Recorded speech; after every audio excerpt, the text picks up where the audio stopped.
24th, 2024 meeting of the Groveland Township Planning Commission. Please rise and join me in the Pledge of Allegiance.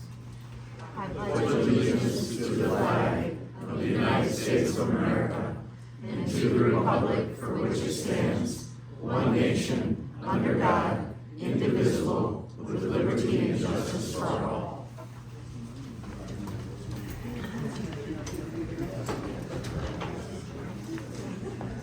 Okay, thank you. Oh my God.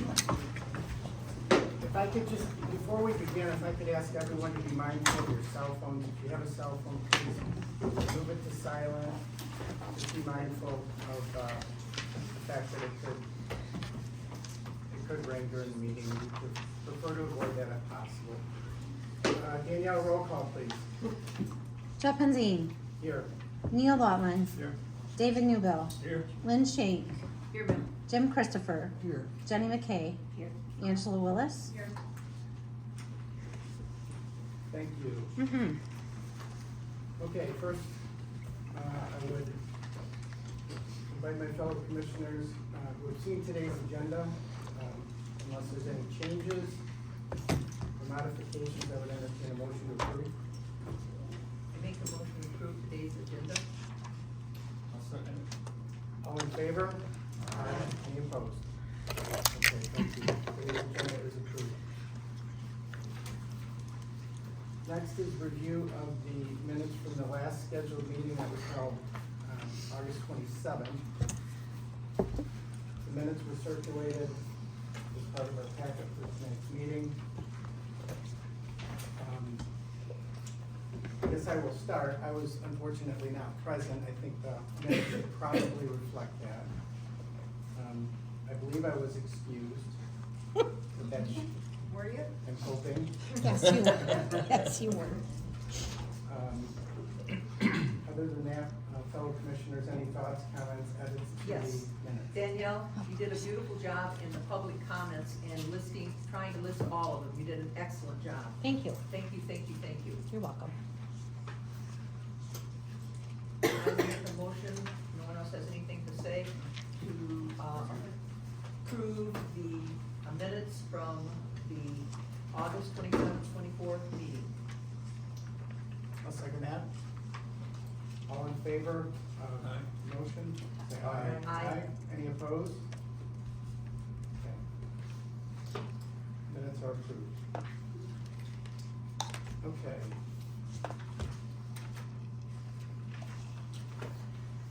All right, before we move to public hearing, which is the next item on the agenda, item 9. I'd just like to make, I guess, a few comments. First of all, thank you everyone for coming. We appreciate the investment of the community in the issue, which is a big one, I grant you. I want to reassure everyone that the board has continuously been working actively to learn everything we can about the technology, which is new to all of us. I guess just to recap what we've done for you since our last meeting, actually going back to July 30th. There was public comment at that meeting. We invited feedback from you and anyone else who wished to offer commentary on the issue. At that meeting, we formed a subcommittee to further analyze the wording of our draft ordinance. Myself, Angela Willis, Neil Loughlin sat on that subcommittee. We met several times over the course of many weeks, maybe months even, I guess. Our goal, of course, was to, draft a workable ordinance that would ensure that the issue before us, to the extent we can control it, is most favorable to our community, including all of you. During the subcommittee meetings, we met with subject matter experts from U of M, Madeline Kroll. I don't know, Madeline's not here tonight, is she? No. We consulted the township planner, who's here tonight, Caitlin Haben, who's been wonderful. We have sought legal insight from our township attorney, Will Hostler, who's also here tonight. Thank you both for coming. The end result is that we have what we believe to be the most desirable ordinance proposal. And that's what brings us here tonight. Because we want to know from all of you what your thoughts are. We want your feedback, we want your input, and it matters. So for tonight, part of my role, actually a significant part tonight, is to maintain an orderly process. There is a process at work here, and my goal is to ensure that it moves fairly, transparently, and civilly, so that everyone's thoughts and comments are heard openly and considered by this commission. Anyone who desires to speak, I assure you, will be given a fair opportunity. I assure you, you will all be given a chance to speak your thoughts, but given the crowd and the constraints of time, there have to be what I will loosely refer to as some ground rules, okay? This is not, the public comment section of the meeting, which is built into the agenda, is not intended to be a question and answer session. It's an opportunity for all of you to speak your mind. Within the confines of that opportunity, we're gonna limit the comments to 3 minutes. Those will be timed by Caitlin, our township planner. Do you want me to do the noise so you know? Or, so when you hear this noise, round out your thought. And again, folks, I hope you understand the purpose of that is just to give everyone an equal opportunity to share their thoughts, okay?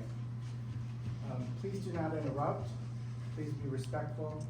Avoid redundancy to the extent possible. And know that we are listening.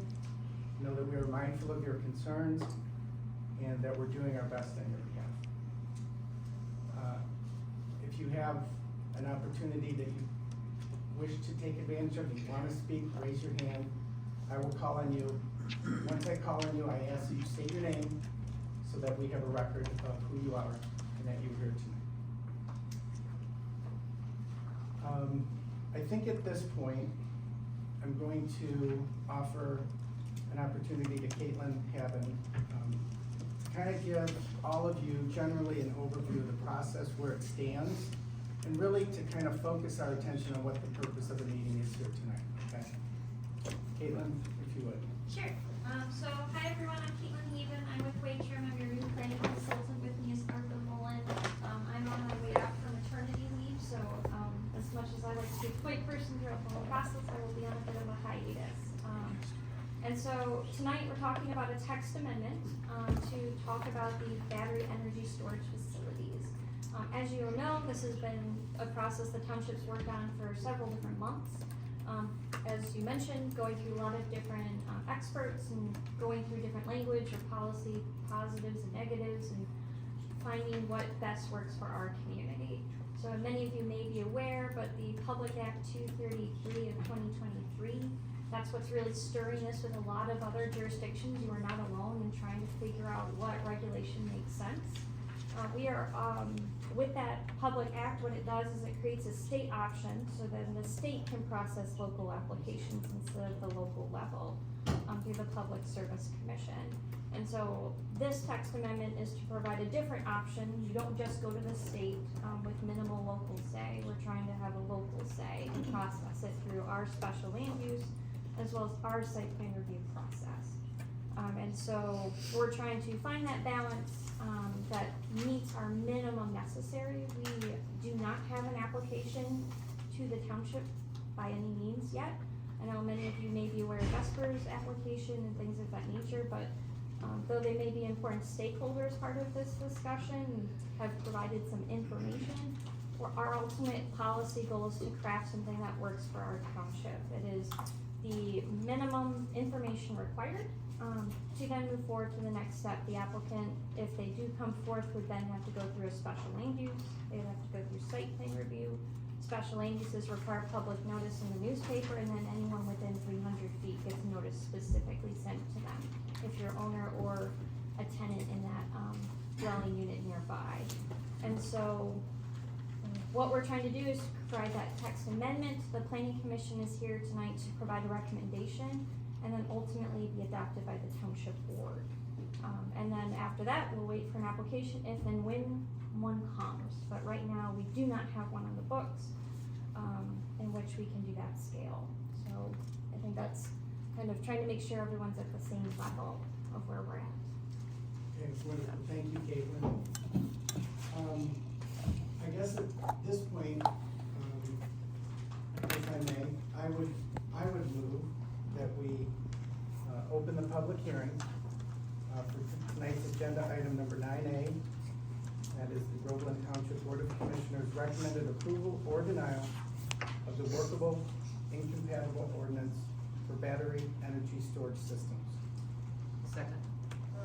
I would say before we even do that, I would highly suggest, that we at least take a couple minutes to review or comment on the latest revision, which gives our attorneys feedback regarding that. So, because that was not included in the packet, so it came in a little later.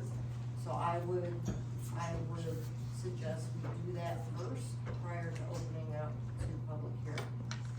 So let me make a suggestion, okay? I agree with you, but just as far as the cadence of the meeting, I would propose that we entertain public comment so we get a full flavor of the tenor in the room. Then move out of public comment, and we will invite discourse from Attorney Hostler and the rest of the board members.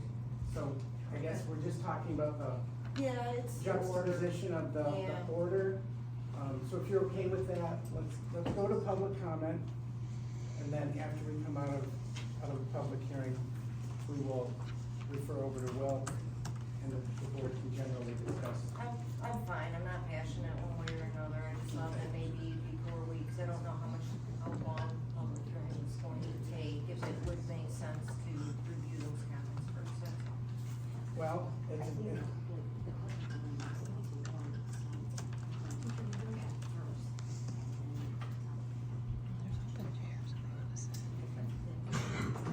so, I stated the motion that we move to public hearing. Should I restate it at this point?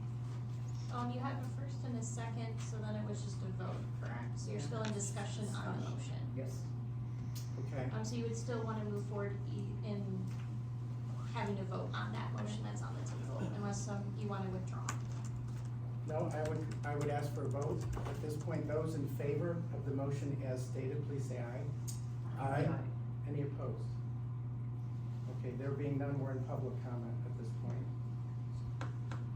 So, as I indicated earlier, I know you all have a lot to say, and I assure you, this board will be listening and taking notes. I would just like to add that there were written submissions following the July 30th meeting.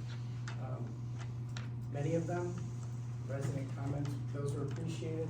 Those have been considered and read and reread. So if you were the author of one of those comments, just realize that message was received, okay?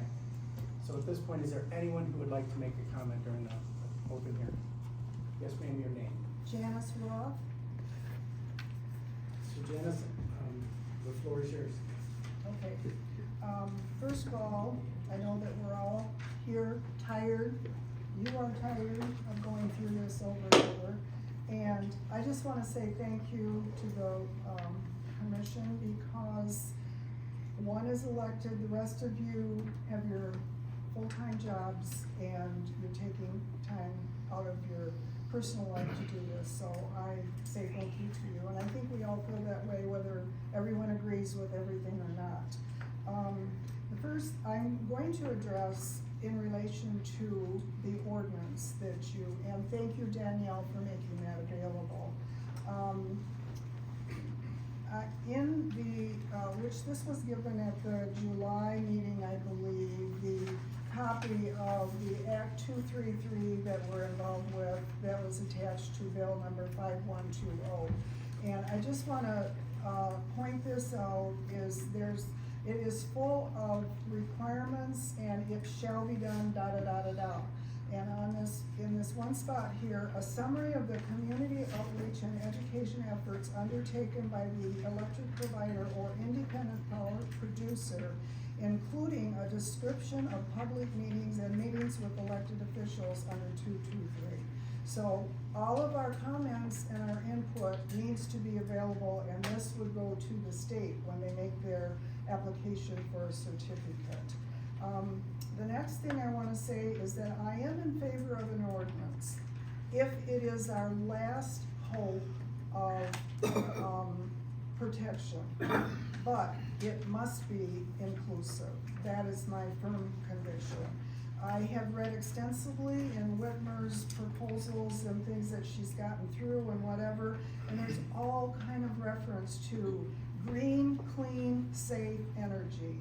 Well, we know that our beautiful green spot is going to be made a brown spot, and we've gone through this before, so we don't need to labor that fact. As far as clean and safe, in this act and others that I read, there is a lot of reference to public health and safety, the effect of the proposals, and this one sentence here, the proposed energy facility does not present an unreasonable threat to public health or safety. Now, if you go to your ordinance, oh, I got it in my repeat here, I'm sorry. If you go to your ordinance that I printed off, in the middle of it, starting with page 3, I bracketed it, that, the whole page 4, and about almost half of page 5 all have to do with fire containment, hazard mitigation, whatever. That is 1.75 pages out of 7 full pages. There's an 8th page with just that much on it. That is 25% of this whole ordinance that is devoted to hazard mitigation, fire, etc., which I feel that is very commendable. However, it points out this is not a safe, clean project. It is a dangerous project. Janice, Yes. if I may, thank you. I have to be firm with the time, and I do apologize, okay? Have I gone to 3 minutes? Yes. Yes, ma'am. Oh, I have, oh, I'm sorry. She did by 3. So. So there's 6 more So minutes. thank you. Anyone else? Me, I'm good to donate Janice. Well, I just wanna say, I'm gonna donate my time, Christine Nutty, to Janice so she can continue her conversation. Is that? We're all entitled to our 3 minutes, so I'm gonna forward my. Yeah, but we typically don't donate time, it's your public. So I'm going to give my time as a gift to Janice. why not? Because you don't wanna hear what I have to say, I This promise. first of all, okay, folks, first of all, ma'am, what is your name? Christine Nutty. All right, Christine Eddy, thank you. Unless there's an objection from the commission, I would allow it. Go ahead. Go right ahead. Thank you. I'm sorry, I'm talking too long. The state of Michigan and Vesper, when Vesper goes to present their application for certification of all of this, they need to know that we at Groveland Township are aware and will hold them accountable to the state of Michigan's language that they have put in the act that I put up, which is very strong in many places. And we went over this before, and I gave my suggestion to add this, the site selection, undeveloped land, and da-da-da-da-da-da-da, state language, and we agreed that that should be in there. My question is, and well, I guess when I'm not supposed to ask a question, but my statement is, I believe it should be in this ordinance amendment, or in this ordinance. I did not find one spot where undeveloped land was even mentioned, let alone the state language that refers to it, must be strong justification, blah, blah, blah, blah. Alternatives must be considered. There must be consideration of what adjacent properties are. The impact and effect on health and safety in the community must be considered. Hazard mitigation must be satisfactorily addressed, which you did. However, there is no spot where undeveloped land and the state's language concerning that is even in this ordinance. And as I said, I'm for an ordinance, but I think we need to cover all bases. We need to make state of Michigan know that we know what they've got in their regulation and prerequisites, and we are gonna hold them accountable. I don't know how much time I took. Thank you. Why was not that put in? Maybe you can tell later. I know that. Anyone else? Yes, sir, you in the back. Your name? Bill Wantner, Groveland Road. I'll just read a written, prepared statement, so I stay on track. No, because I'll get off, trust me. What my research and discussions revealed is that her administration in Washington and Lansing endorse this technology 100%. They will move forward with this agenda no matter what the unknown long-term outcome may be. In fact, the feds awarded the state of Michigan $3 billion to move 25 projects forward right now. The U.S. Energy Department announced that Michigan was just one of 14 states receiving more than $3 billion for 25 projects, all designed to boost domestic production of batteries and battery materials. Muskegon is going to, Muskegon, California-based Michigan Chem will receive $100 million to launch the American production of lithium iron phosphate and future innovative project, also known as Amplify. This funding, along with an additional $25 million from the state of Michigan, will go towards the Mitra Chem partnering with Sun Chemical to build a battery material manufacturing facility in Muskegon. The site will be the first mass production facility for lithium iron phosphate cathodes in North America. Will be the first mouse in the trap. There were at least 25,000 incidents of fire overheating in lithium-ion batteries over the recent 5-year period, according to the U.S. Customer Production of Product Safety Commission. Within large-scale lithium-ion battery energy storage systems, there have been 40 known fires in recent years, according to research at Newcastle University. The statistics I found were from 2020. That was the most recent I could get numbers for. We had 163 facilities at that time in the U.S. We'll just add another 237 in the last 3.5 years to make the math easy. It's 400 facilities, with 40 of them burning down in the past 5 years. We have a 10% chance of a catastrophic event in our backyard that will have lasting consequences long after I'm gone. So what choices do I have as an individual? None. I can only stand my principles. I believe acceptance of any form of payment relinquishes our rights to recourse, and is in fact an acknowledgement of consent. If it were up to me, I would not give my approval in any form. I would fight this to the end, than to jeopardize my children's health and futures. At least I'd look and say I tried. By telling them no, it tells them where I stand, it tells them where we stand as a community. I'm not sure if all the options have been explored yet. I think we should pursue putting a shooting range on the perimeter of the adjoining property, or possibly granting large blasting operations to a gravel mine. Anything that would cause the conflict or make the property less desirable for this purpose.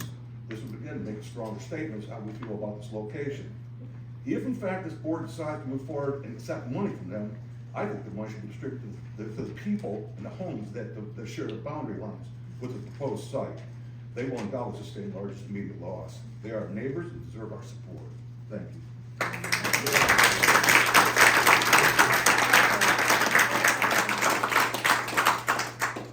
So thank you very much. Thank you. Anyone else? Yes, sir. Yes, my name is Bill Whitley. I live on Gibbs Road in Springfield Township, and I am a trustee in Springfield Township. I would like to reiterate the comments made by Chief Covey at the last meeting, and this comment may be more appropriate for the Groveland Township Board. But should Groveland Township qualify and receive the potential grant from the state of Michigan, I want to reinforce the need that a significant amount of that grant be allocated towards training for the the affected fire departments. Obviously, Groveland Township Fire Department first, and Springfield Township Fire Department, as the access to this site would be via Springfield Township, and be sure that the other nearby fire departments that are mutual aid partners are also included in that training. Further to that, then I would make two comments. I've had a chance to just briefly scan the public hearing draft of the ordinance tonight.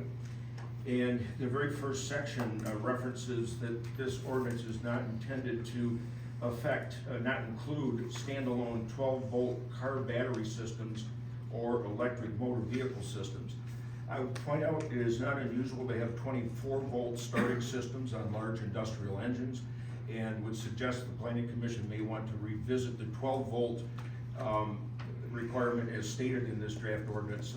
A large standby generator, for instance, a big diesel generator, may well have 24-volt starting systems, and 12-volt may be more restrictive and bring requests for appeal on that issue. And then lastly, I would like to acknowledge and appreciate that under item M7, under the fire response plan, that there is a commitment to plan and review the update of the fire response plan with Groveland, Springfield Township, NOCFA, and other first responders. So I think that's a very excellent step to have in this draft policy. Thank you. Thank you, Bill. Anyone else? Yes, ma'am? Your name? Melanie Nagel. I had sent the New York Battery Energy Storage System Guidebook is the guidebook that Michigan references somewhat, and other states are taking this guidebook up. I did send it to Chief Williams. I had sent it to Chief Mason prior, and asked that he would share that. I don't think he did, because when I went through this, I could tell that had not been referenced at all.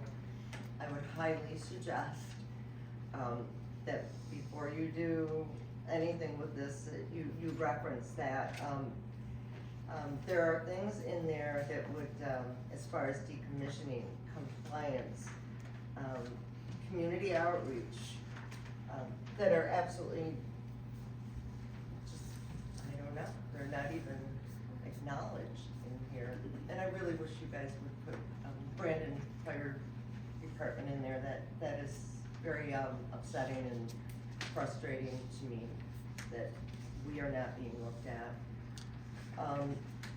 There are certain things as far as compliance, annual reports should be done at costs that Vesper should be having to cover.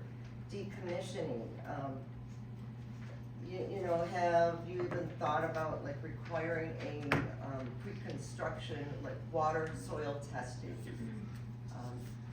That would actually give you a baseline of something that when they go to decommission, that you could look back at. How can you tell if it's being brought back up to where it needs to be? I don't see any coordination with the DNR, Department of Fish and Wildlife, MDOT, Road Commission. Have they been contacted? We don't know who you've been involved with. And the fire department is of utmost urgency.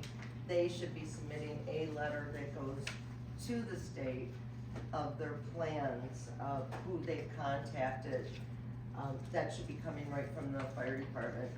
And Vesper should have reached out to them to begin with when this whole process started.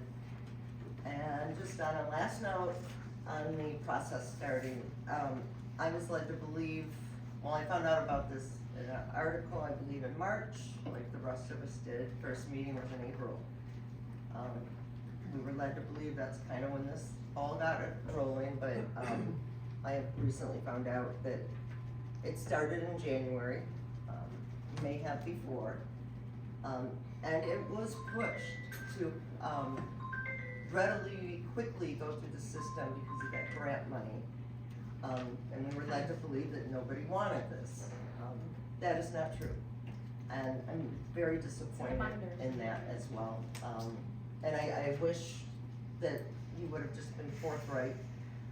And I also found out that Vesper was asked to do the ordinance, which I find appalling. And. Yeah, No, it's public that is record. not true. It is. It's in the No, binder right out those there. are- You can read it, Angela. We're- You can read it, I promise. Melanie, thank you for. All right, well, I'd like to know Comments? which meeting that was, because I've been in attendance. No, it wasn't one of these It wasn't one of meetings, it's in your an meetings. email in the So it's FOIA not, request. so, but it's the public comment, like, Okay. comment. All right. What- I am done, thank you. Thank you, Melanie. Yeah, thank you, Melanie.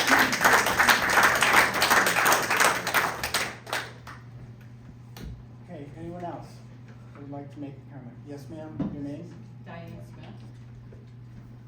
We're new to the community, and had we even known that this is being talked about, we would not be living here.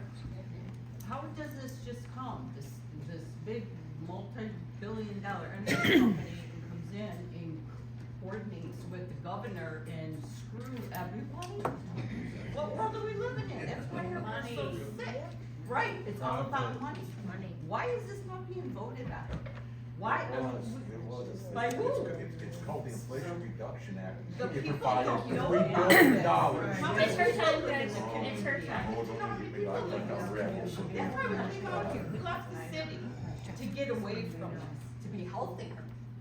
You have no idea the health. Next meeting, if there's gonna be one, I'll bring all kinds of stuff. I've been, trust me, I'll blow minds. And it's, what about the people? Who, what do we pay for? We're letting some big energy company in and make, arrangements with the governor and let's take a look at what's going on. Elections have consequences. Well, at proper Let's time, take please. a look at what's going on. The people should all know, I don't care if it's on a news channel, a local channel here, tell the whole community, cause I don't think it's that bad, and we vote on it. Not the billionaires and the governor that have their own agenda. Because she's right, there's stuff that we'll have, at the local level, you'll have no say. What, your family's dying, everybody's got cancer, what, fire's going up, what, oh, sorry, you can't do nothing about it. But yet you're taking our money for taxes and people giving to the community and living their life here, trying to raise kids here. Think about it. The health issues will be unbelievable. Diane, thank you for your comments. Thank you for being here tonight. Yes, sir, your name? Greg Smith, not related, by the way. I'm on East Valley Road. You know, I'm more concerned with everything that's being said and being done is when the money runs out. Because a lot of the money that's being utilized for these energy storage systems, the windmills, the solar farms, it comes from the Biden-Harris Investing in America agenda. And this is a letter directed from, or a note sent out by Governor Whitmer's office. That Biden-Harris money's gonna run out eventually. At this point in time, I just read this like 2 weeks ago in Business Weekly, a story that's saying that 300 renewable energy companies are going bankrupt every year, on average. So that's almost one a day, almost one a day. When they go bankrupt, who's gonna be left holding the bag? And when the money runs out from the Biden-Harris initiative, who's left holding the bag? Groveland Township and the citizens. Yeah, as always, totally. The owners just, the property is just gonna say, hey, I ain't got the money for this. They're bankruptcy too. So the neighbors in the township holds the bag. That's all. All right, great, thank you. Yes, ma'am, your name? Hi, Amy. Your last name? Tersini. I live on Tucker Road, so basically directly across the street from where this proposed site is, kind of to piggyback off what Greg said. I live across the street, so my house is in Springfield Township. all of this is happening in Groveland Township. When this all goes down and all the money is allocated to all the residents for, God forbid, something bad happens, what happens to me, cause I'm scrolling, I'm not part of your township, but guess what, I'm directly affected. Maybe more so than a lot of the people in Groveland Township, cause it's my front yard. And we're her neighbor. And my kids play there and live there and plans to grow up there. I can't say that that's going to be possible anymore. Okay, Amy, thank you. We appreciate you being here.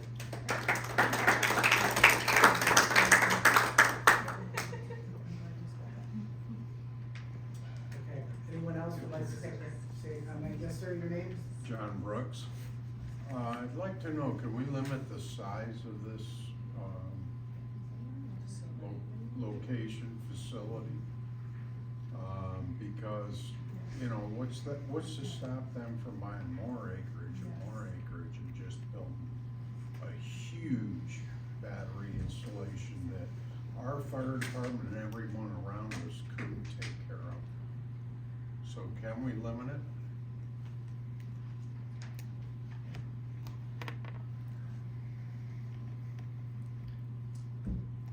Thank you for that question. Is that the end of your comment? Yeah, that's my question. Questions Oh, allowed. that's just a question. Yeah. Pardon me. We're John, ready thank to. you. Would anyone else like to make a comment? Yes, sir. Your Yes, name? Doug Smith, Deputy Chief, North Oakland County Fire Authority. In section R on your fire hydrant well, I'd like to see that a little bit more robust. The proposed ordinance is calling for 350 to 500 gallon a minute fire well. And I know Holly Township and Rose Township, as well as Groveland, have put in many of these wells, and we use them primarily to fill tanker trucks. In a facility like this, that's more of an industrial complex, you need to install a true fire protection well to NFPA 20 and 24 standards. So you'd have a UL listed fire pump. That way you can set up pumpers. You are feeding the pumpers, and the pumps are set up so they don't overheat or cavitate in the ground. And you can run hose strings off of the truck rather than send firefighters into the complex. Really what you're doing is you're trying to protect the other cells from catching on fire, not the building that's burning. There's many different theories, but generally the prevailing theory is you just let it burn, but you don't want other ones to. So you may have multiple trucks set up at different locations trying to cool the other buildings. You don't want to really put water on the burning building because you're worried about the runoff and all of that of the chemicals. So you keep it off of that, but you keep it from spreading. 350 to 500 gallons is not going to do the job. It needs to be in the 1,000 gallon per minute range. But don't limit the ordinance to a specific number. You may say a minimum of 1,000 gallons or 750, whatever number you choose, but allow for the design of the complex. If it's very large, spread out, you may need more water or multiple wells. That goes during the design, you know, when you review the design. If I was a developer, I'd say, all I gotta do is put in a 350 gallon a minute well, and that isn't really what may be needed for it. There's a couple ponds on the property that suck it out of there. One of the things that you're trying to do from all of the surrounding departments, we've heard from Springfield and Brandon, in fires such as these where you don't have water, you may be calling on your mutual aid partners to run tanker shuttles for a day or 2 days while the subject building is burning out. It takes that long. And it's really, what you don't want to do is put the surrounding communities in a position where they're using up all their manpower hauling water to this battery site. Let them provide the water. Okay, Doug, thank you for that comment. That's appreciated. The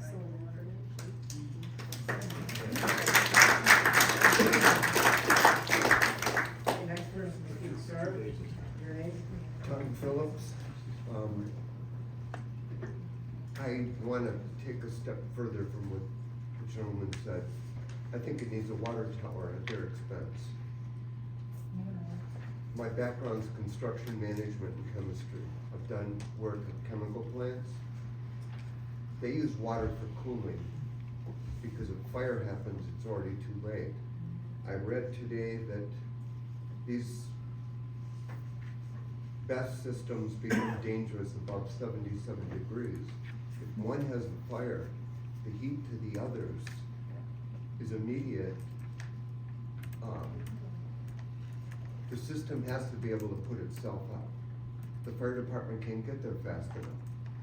You can keep it from spreading off the site by staying there for days. But there's gotta be means of water to cool if their system doesn't work right. Also, you're being asked to approve something without any specs on what they're gonna build. There are different forms of lithium-ion batteries, there's different cooling systems. We don't know what they propose, so I'll only assume low bid. Great point.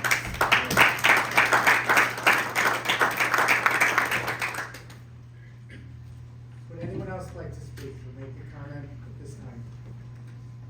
Can I just add one thing, please? It's regarding the fire, so I mentioned the New York Battery Energy Storage. There's also an NFPA 1 that is out, and 3 other different, fire codes. These are new, that are coming out that are pertaining strictly to BESS, facilities and these energy facilities, because they're so new. Things are changing so quickly.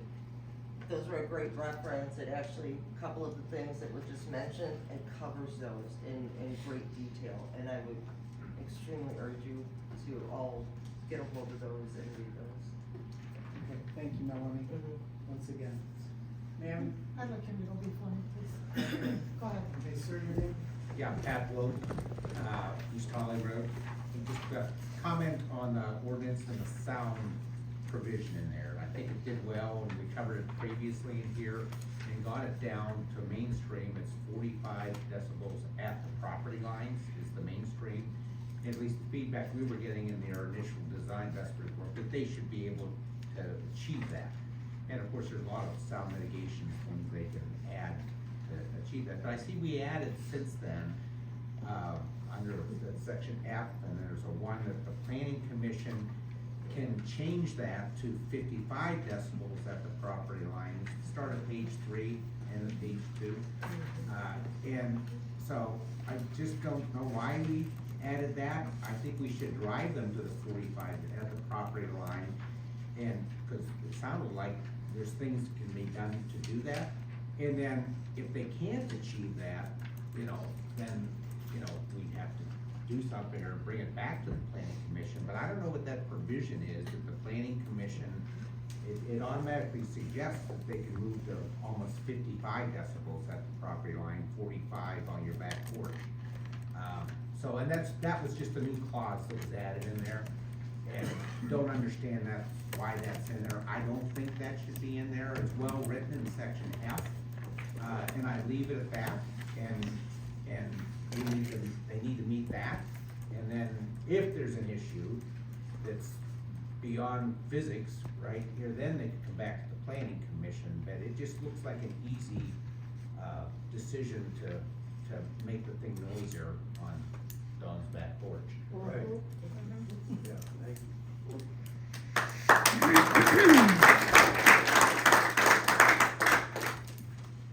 Okay, thank you, Pat.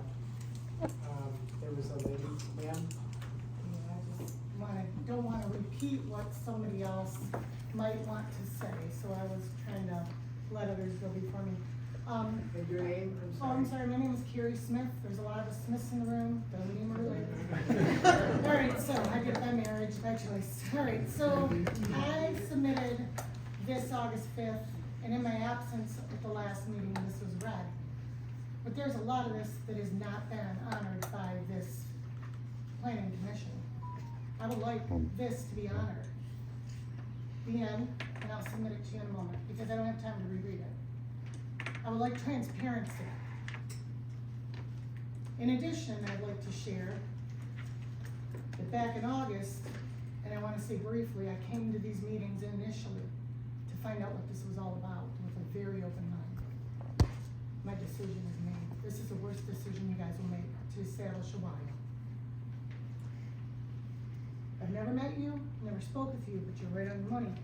Us people will be screwed. Screwed, this is absurd to continue to hold these meetings. My insurance company has stated I am not covered if there is a thermal event by this company. It states in my declarations the losses that are not insured. I've circled them in this paper for this board. I advise those of you in our community to check with your insurance companies, make sure you ask the right questions. If you wanna know how to ask the right questions, see me, I will let you know. The fires are not able to be put out with water. We'll be protecting our homes, but these have to burn off. If you have a thermal event, it's air and water that will be polluted. Let me start by saying that Janice Roth is on the money. Why would you not hold this company to the same standards as the state of Michigan and those that have been mentioned around here? To protect us, to protect the gym that they said that they found. Where's the protection for the community? Where's the protection for the high school that's 2 miles up? Too many unanswered questions by this board. We've asked question after question after question. Why are they not being answered? I've got a boatload for Bob, and I am gonna continue to email you guys. It's coming to this planning commission, and it's coming here until we get the answers. And I will begin to send out all of my questions to everybody in my community, as well as to every news source, starting with the Ortonville Citizen. I wanna know why the questions haven't been answered. At the July 16th meeting, the public was instructed to bring their questions to the July 31st meeting, and this is when you lost me on this. We did, but then we were shut down and asked only to address questions to the committee. But if you look at the recordings, we were told we could ask Vesper and that we could ask Madeline Kroll from U of M, but then we were not allowed to. Why not? Then we're asked to submit our concerns to Old School because nobody wanted to take the responsibility of the emails because you are paid, for heaven's sakes, if I understood that correctly. But nobody wanted to take our emails. So somebody within the office, I think Danielle, I think my time's already up, but I've got it right. You could have mine. All right, I'll just read. I won't go into emotion. I'll take her 3 minutes and I'll just read what I have. Then we were, because I love this on public record. Then we were asked to submit our concerns and question Old School in person in writing by Monday, August 5th, 4 p.m., expecting that the next meeting was held August 14th, but it was canceled. For right reasons, that's fine. The way the public notification was worded when posted brought even more questions, but we were hopeful that the committee is doing its due diligence to make sure to protect the gem we have here in Groveland Township and not quickly sign a WILE that would potentially be a disaster down the road. Many factors need deep consideration.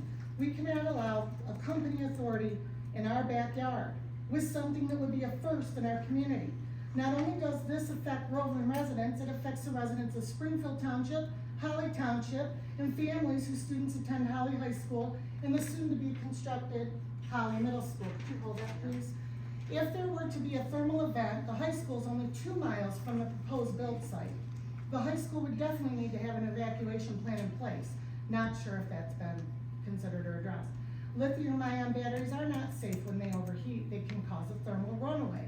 This will, and I don't know if it's in my writing here because I wrote this a month ago, this will cause air and water pollution. 8 minutes from water in Michigan. It may not happen right away, but if anything gets into the water, you are 8 minutes from water, and it will pollute the system. That's when so in case you don't know, a thermal runaway is when batteries create more heat that they can just dissipate, resulting in a fire. If this happens, our air will be polluted in the fire, affecting all wildlife in the area, possibly even Holly Recreation Area, depending on which way the wind blows. Fires have burned out only to reignite days later. I hope you guys have done that research. Now, like I said, I wrote this a while ago. You can find news articles on this subject, but you have to look outside of Michigan since there are no BESS systems currently existing here. EJ of Vesper said that Otsego and Van Buren aren't giving any problems to Vesper. Well, we don't know their parameters and that doesn't matter to us. Maybe their circumstances aren't equal to the proposal in Groveland Township. Now, I don't know if he helped with the ordinance, but I guarantee you that he helped write Public Act 233. If you didn't know that, he said it himself here after one of our meetings. Why does Vesper keep, so they know that if they go to the state of Michigan, they have to honor the things that Janice brought up. So why wouldn't you hold them to the same decree? Why does Vesper keep pushing this to be built at this location? Why don't they find another location in Michigan that is better suited? Or why doesn't Groveland Township ask them to build on part of their 108 acres it owns? Let me say this why. I am now going to submit a copy of an aerial view map to the board and to be passed around to the public for you all to take a photo. This shows property that's owned by Groveland Township, and that the property is a location that's better suited for a BESS system because it's a brown site. Now, let me say this. This may not be fact, it's information I've received. I'm gonna end, I've got more, but I'm gonna end. Here it is. They gave, they're leasing it, and this might not be 100% accurate, that's to be passed around. They gave, and here, there's 7 of you. 1, 2, 3, 4, 5, 6, 7. $30,000 a month, I think they're leasing it for, if my information was right. And as well, Groveland Township could sell off, they sold off 33 acres last year to someone. Oh no, maybe that wasn't her, I'm sorry. But there's property there that you guys could sell for the money, if you're in it for the money, and then let them own it on a brown site that would only affect other areas that are over there. I have one, but I'll Gary, wait. thank you. Thank you very much. Anyone else?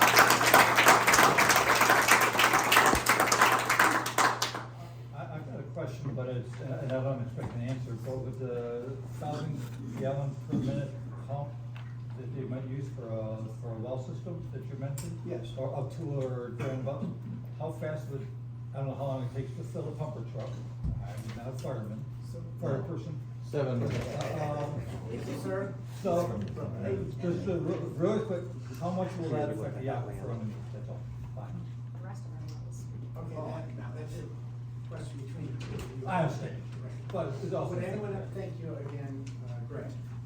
Would Right. anyone else like to make a comment before we move out of public hearing? Yes, sir, your name? Paul Kerr, live on Groveland Road. What bugs me about this, following this whole thing is, first off, Groveland does not benefit any way from this. No extra power, no help us when our power goes off all the time. And then I'm gonna keep it brief. All I've heard is it's coming. We just gotta lay down and apply the lube. Cause we can't do nothing else about it. But I live in America, which we fought. When we didn't agree with something, we fought. All we're doing is laying down and just taking it. This is not right. This is just an opinion. This is not right. That's it.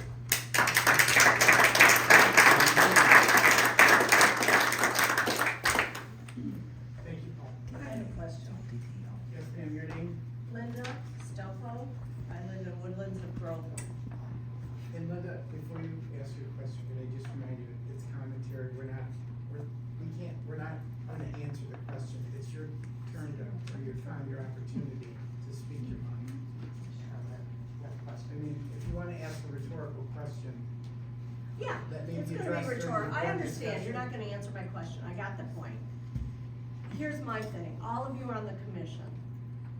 All of you live here, correct? Yeah, okay. I don't understand how it is that you're okay with this. This is your property values also, this is your home. This is your home that may not be able to be insured. We don't know those answers yet. what I'm gonna find out. That's the first time I've heard that. I've heard a lot of things, but I've never heard that. That's a big deal. And I don't get how all of you can sit there and not be fighting this tooth and nail. I'm with him.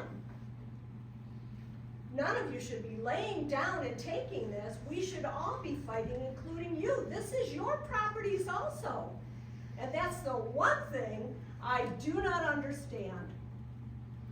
What is it you think we're getting out of this? Groveland is not benefiting from this. To the contrary. And there's a lot I don't know about it. I know a lot, but I don't know everything. But it's my understanding that this is a big piece of property, and they only want a little piece of it right now, which means they're gonna keep building and building, and it's gonna get bigger and bigger. Now, that's the way it's been presented to me, and that's what I've seen, but I don't understand any of you. There's none of you that show any emotion or anger or motivation to do anything except just have a meeting and let's discuss it and everybody just go home and we'll be fine. We're not fine. This is not fine. We've only been here 3 years. We came here for a reason. And you're taking that reason away.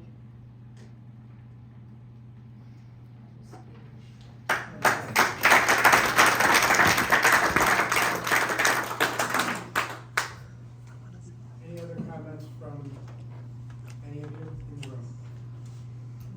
Erin Atkins. I've been to just about every meeting that I was aware of, except for maybe at least the first one in June when really none of us knew about those. So my comment is really to everybody here.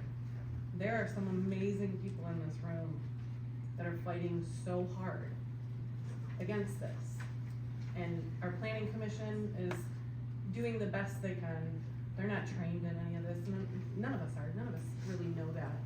But if we work together and we do fight it, we have to fight it. We're a community, and we have to remember that in November. You have to remember that in November. Voting matters. Because president's great. It has to, you have to remember that in November. We wouldn't be here if things were different 4 years ago. We wouldn't be here, or 6 years ago, whatever it is, we wouldn't. So please remember that.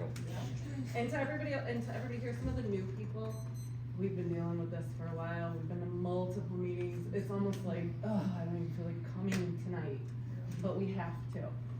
And there are so many people, and some people, I'll point them out to anybody who needs it later. We have Facebook pages, we have conversations that are happening, that if we fight together, but stay strong with it, there has to be a way.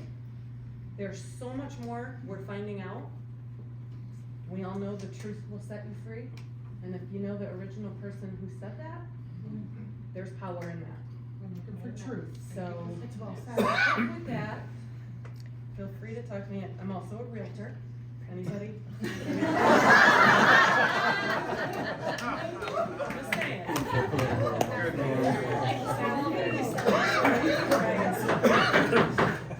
I wouldn't wait. Thank you, Aaron.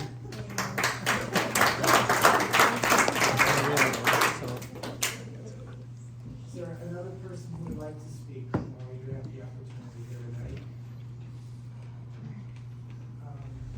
Yes, sir, you? Don McCoy, East Holly Road. Wanted to ask the realtor what would happen to our property values, and if we would be able to even sell our property if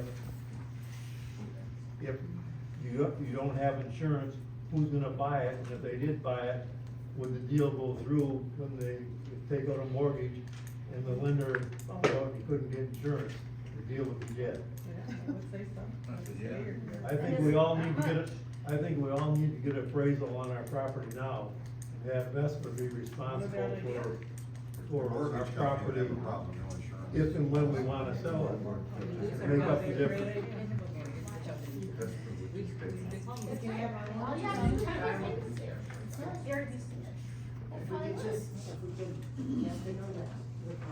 Jen, you want to make a comment?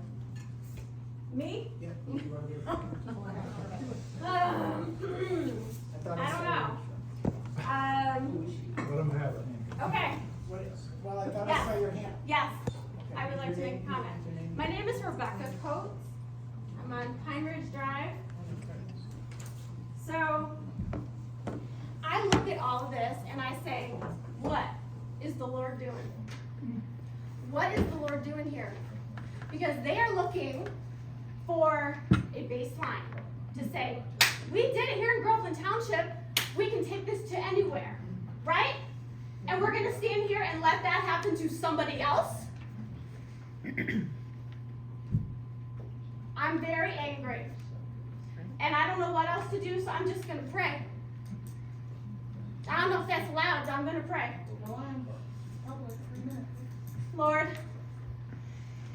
you know what is going on here more than anybody else in this room. You have the design and the plan of what this is doing, where this is going. And you know how helpless we actually really are. We are not allowed to have a say in this. We aren't even allowed to ask a question. There's something wrong here. And you know what this is. So Lord, I ask you to give the people in this room and the people in this township the wisdom and the knowledge and the understanding to know what your will is, Lord. That you be with us and you show us and you guide us and you stop the things that you want stopped. Because you're the only one who can actually do that. Just like you stopped a bullet from going through Trump's head, you have the ability at that last second to stop everything, and we will give all the praise to you, Lord, because you are the one who we give all the glory to. You are the one who is in charge of all of this mess in our country. And we can't do any of this without you. And so I ask everybody here to humble yourself before God, because that is the only thing that we can do, is to humble ourselves before God and ask him to fill us with his Spirit. The more that we are filled with his Spirit, the more we can walk in the righteousness of the Lord. And those things that God wants to have happen will happen only if his people will turn to him. We must turn to the Lord and say, Lord, show us the way.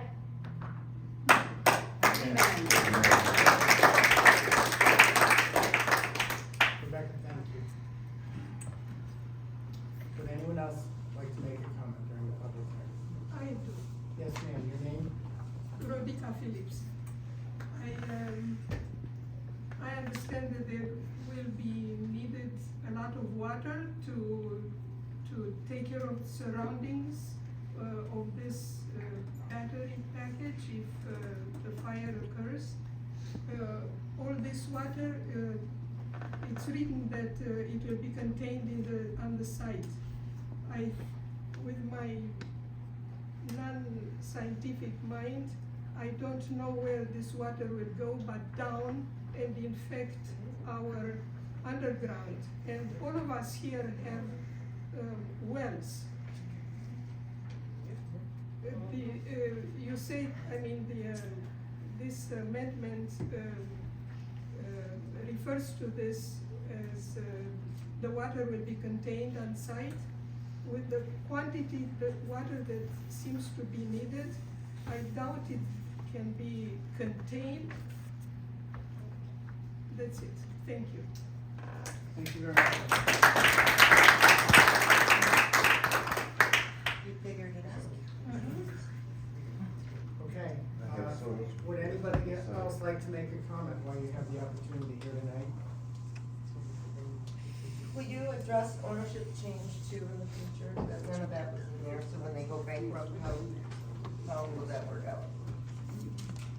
Thank you again, Melanie. Any others? I got a question, I know you're probably not gonna answer, but what's gonna be the next step? Can I just speak to that for one second? Sure. The only reason we're not answering questions during the public comment is because it's not a dialogue back and forth. It's your opportunity to express your sentiments. And if there's questions to be answered, there's board discussion that will follow the public comment. Okay, so you have been given the opportunity to speak. Okay. I don't mean to be rude, I'm not trying to be I'm rude. taking this up. I would just have one thing. There's something called a FOIA request, and if any of you would like to read any documents, public emails Bob's exchanged with Vesper of the if you want a template, I'm happy to share mine with you so that you can go in and read the binder and see things for yourself. Yes, thank you. Thank you, Christine, that's a good point. Any other comments? I'd like to say one folks? Yes, comment. ma'am, your name? Heather Alexander, Upper Road. I just wanna read a little something here. Why allow Vesper to build in the 62-acre property? Does it make sense to cut 14 acres? Does it make sense to create a two-way traffic road access to build the site for fire trucks between two private homes? Will the proposal setbacks, distances, screenings, and the personal training all be worth it? Is the $1.5 million from Michigan grant overtime really cover the cost if there is an Aaron Brockovich event? I've contacted my insurance company and received an email stating that if there is a thermal event,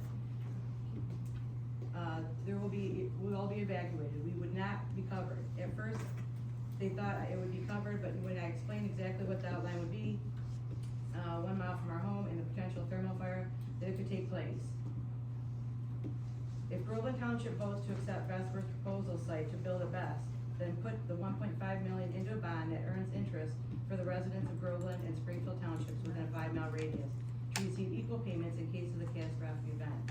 If no catastrophic event takes place upon decommissioning of the BESS, the money allocated would then go to the Groveland Township. Maybe it could then be earmarked for the fire department. Since the new monies were approved for our fire department when we voted at the primary elections, let them earmark those new dollars for hazmat training or other training for the 3 departments that will need annually. Why do we want to risk something that could cause something catastrophic that would need to be cleaned up later for someone else to worry about? Let's truly be proactive and consider green energy to be the real thing for the future generations. Truth is, natural gas is 100% pure. Once it burns off, it's gone, and there isn't any battery needed to put it into a landfill. Or that's right, you're not even supposed to put a AA battery into our garbage. They corrode and cause problems. We're supposed to recycle them where there's a huge shipping container for recycling upon decommissioning. Is Vesper just leasing? How many exits do they plan on having? What binds them to Groveland for the duration? Why are they opting to buy? Why are these projects prospects? They are businesses. How can they come to us with without numbers in hand for this project? If Jessica or Vesper was handed this project prior to June 3rd meeting, why didn't we have any answers to the few questions that were allowed at the July 31st meeting? How long will it take for Vesper to bring her up to speed so she can legitimately lead this project? And lastly, I don't know why Vesper would be approved by the state to build this site. Should Groveland deny the working order? Maybe that's why Vesper wants a working relationship.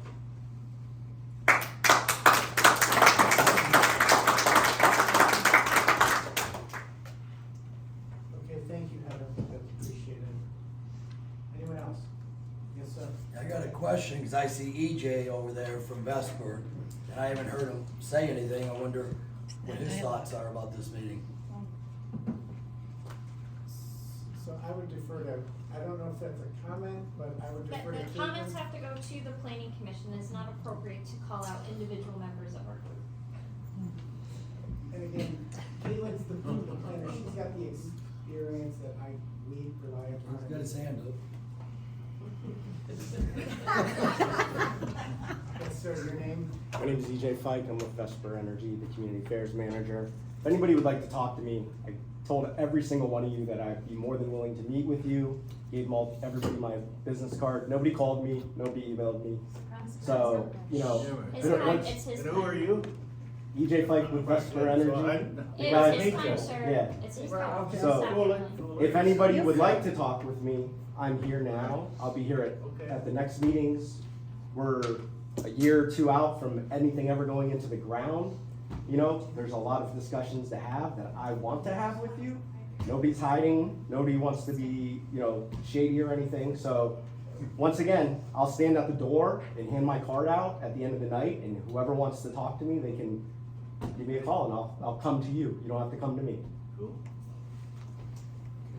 One quick thing, if he does talk to and offers you money, don't take it. You're required to sign Alright. it.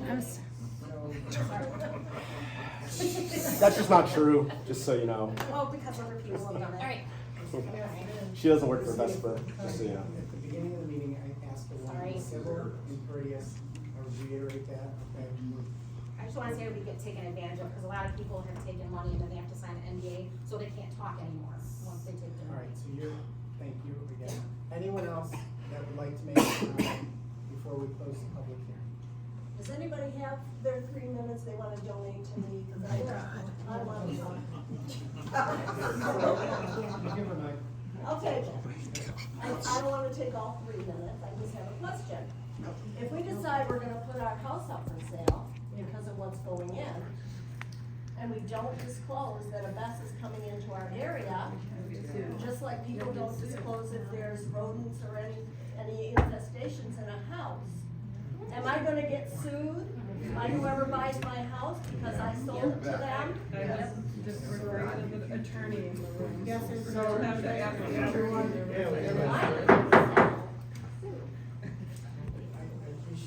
That was just a question in the air. Good question. I didn't need an answer. Would anyone else desire to make a comment before we close the public hearing? Okay. All right, so there being no further comments, or at least appearing not to be, I would at this time move to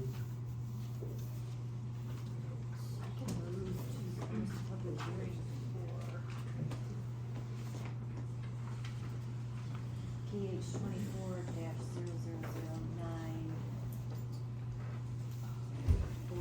Board of Commissioners to recommend or approve or deny the revocable compatible ordinance for the battery energy storage systems test. I'll second it. We can hear a word you said. Oh, I'm sorry. He was asking, I made a motion to close the public hearing for file number PH 24-0009, Board of Commissioners to recommend approval or denial of a workable incompatible ordinance for battery energy storage systems BESS. I second.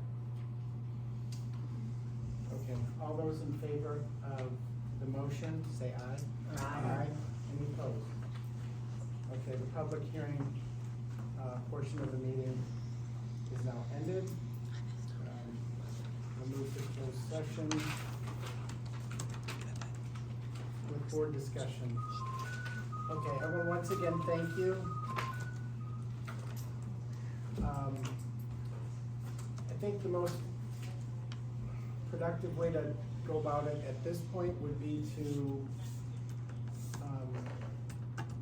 I guess, turn the process back to Caitlin. Yep, so there's some simple questions that were asked of the audience. As we mentioned, it's not a Q&A session.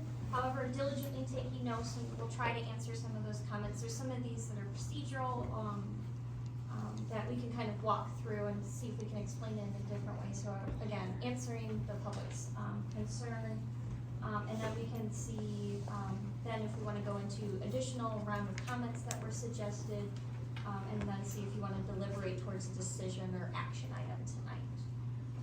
And so, one of the repetitive, kind of themes, was talking about, concern of this process. And so, right now, we do not have an application from Vesper. So that is why you do not see any information from Vesper. And that is because we are not there in the process yet. When I mentioned that this requires a special land use, this requires a site plan, which would provide, again, that information regarding where are driveways, where are fire apparatuses, what kind of well systems are we talking about to ensure safety, compliance, things of that nature. We are not there yet in our journey. And so that is why this information is not available, is because we are just not there yet, and I understand that is frustrating. They've expressed interest. That does not mean that they are going to come.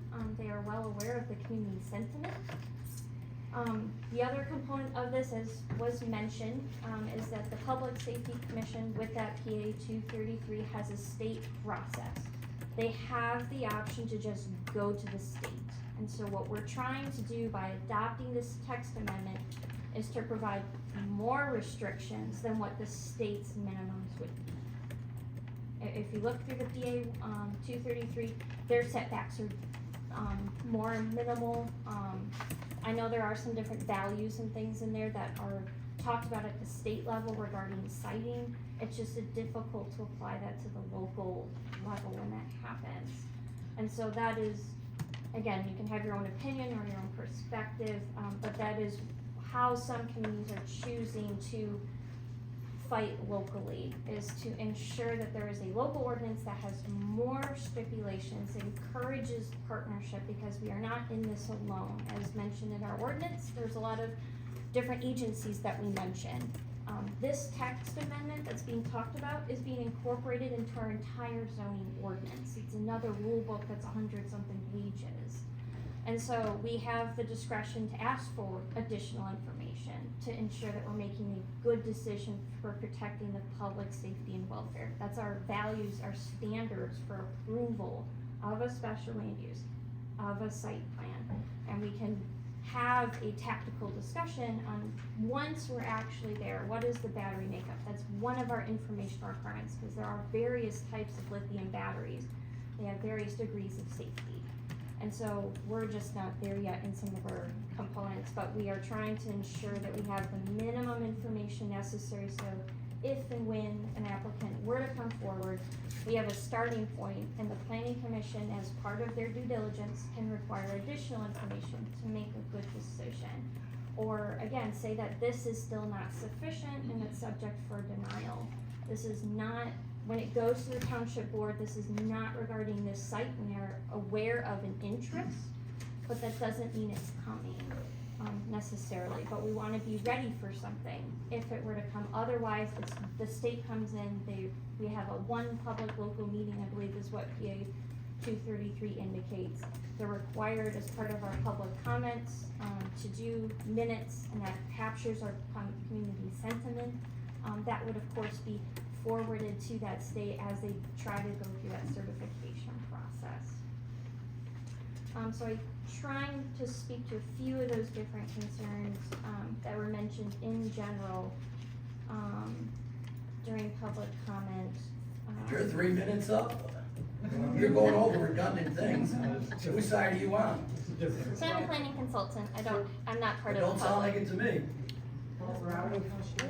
So, Just for informational purposes, that, the 3 minutes was intended just to ensure that everyone gets. Of course. For us, but not for you guys. Well. I'm sorry, could you explain the issues one more time? I missed it. Yeah. so I don't see, yep, I understand. And so, as the planning consultant, my job is to provide pros and cons of different policy decisions. So I jumped into this midstream, meeting with the subcommittee, and talking about policy options. What are your pros, what are your cons in doing that? And so I do not have a vote. I am not encouraging one vote or the other. I'm providing education and trying to, again, clarify the process. So that's why you don't have some of that information. But the intent is that we're trying to draft something so we can get it when we get to that point in the process. Other more technical notes, I believe, that were discussed, that we can talk about during board-specific comments, is talking about limiting the size of facilities. We can talk about adjustments to the hydrant well, other safety apparatuses such as cross-training, the water tower that was discussed.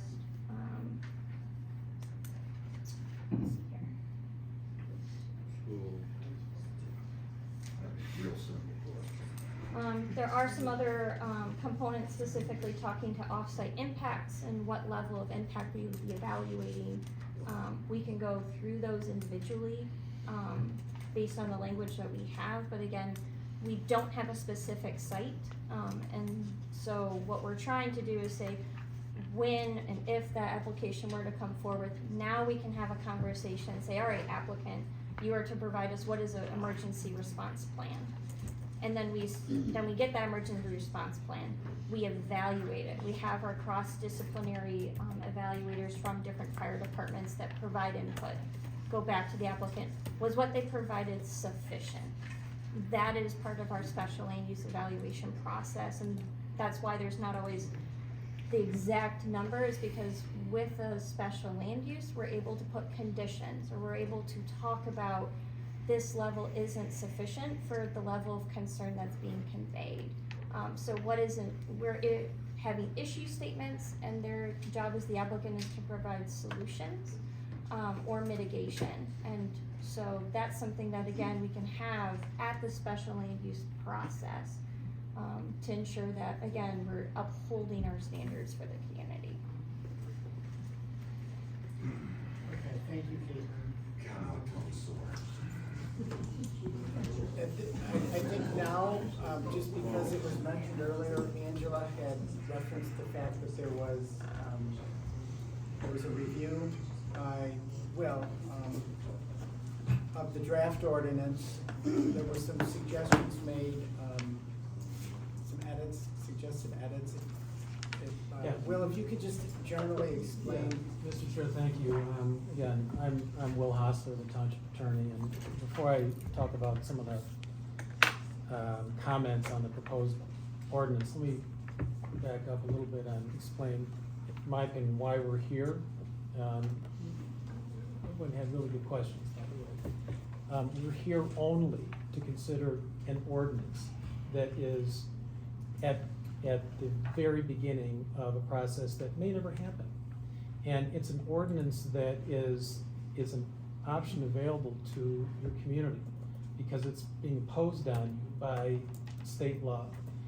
The Clean and Renewable Energy and Energy Waste Reduction Act, Act 295 of 2008, as amended by Act 233 of 2023, creates this situation. And what Lansing has done is provided and determined that wind and solar and energy storage are systems that are necessary to our state.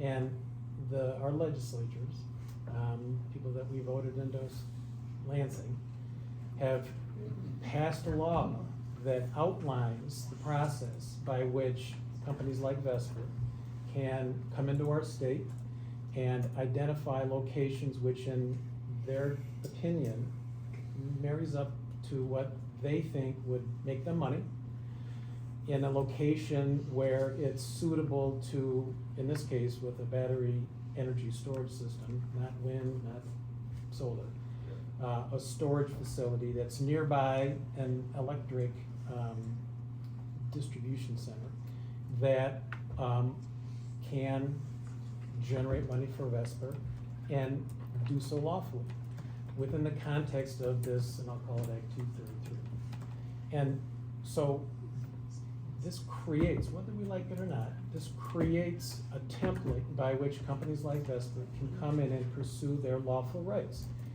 to contact individuals who own property in a community like Groveland Township that Vesper has met with the owner and made contractual relations with that owner, private property. The township has no ability to get involved in private contractual relations between private property owners and private industry to potentially cite a project. This is at the front end of anything. Vesper has no, as far as I know, Vesper has no license with the property owner. They've got no lease. They've got an option to purchase the property that they have 4 years to decide, do we want to buy, do we not want to buy? And what we're doing here today, what the commission is considering, is only an ordinance which can just, if the planning commission decides to adopt some version of the language that we're now considering, and they pass an ordinance, that ordinance could sit on a shelf and never be used. Because Vesper, in the next 1, 2, 4 years, can decide, we're not gonna exercise our lease, our option to purchase. We may never buy this property, we may never build. But they're doing their own due diligence to work with the township, and they have worked with the township. The township has requested versions of ordinances that Vesper has used in the past. We've looked at them, decided whether they work or not, and to see whether there are provisions that improve what the state legislature has imposed on us. And what is being considered today is language that does improve certain aspects, setbacks. Vesper, and we've discussed these drafts with Vesper, because if Vesper doesn't want to use to propose the Y or the workable incompatible ordinance, they can say, we can't work with Groveland Township, and they go right to Lansing, they go to the Michigan, Public Services Commission, and they elect what the statute allows them, by law. So, what we're trying to do here is gain some control of a process that is gonna happen one way or the other. Now, you may, and I urge anybody to go online. Michigan legislature has a website, you can see this act, you can read it, and you can conclude for yourself what it is that is possible.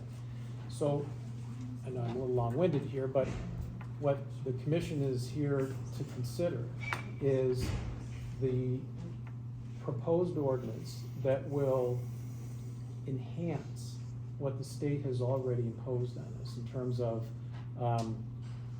just the ordinance.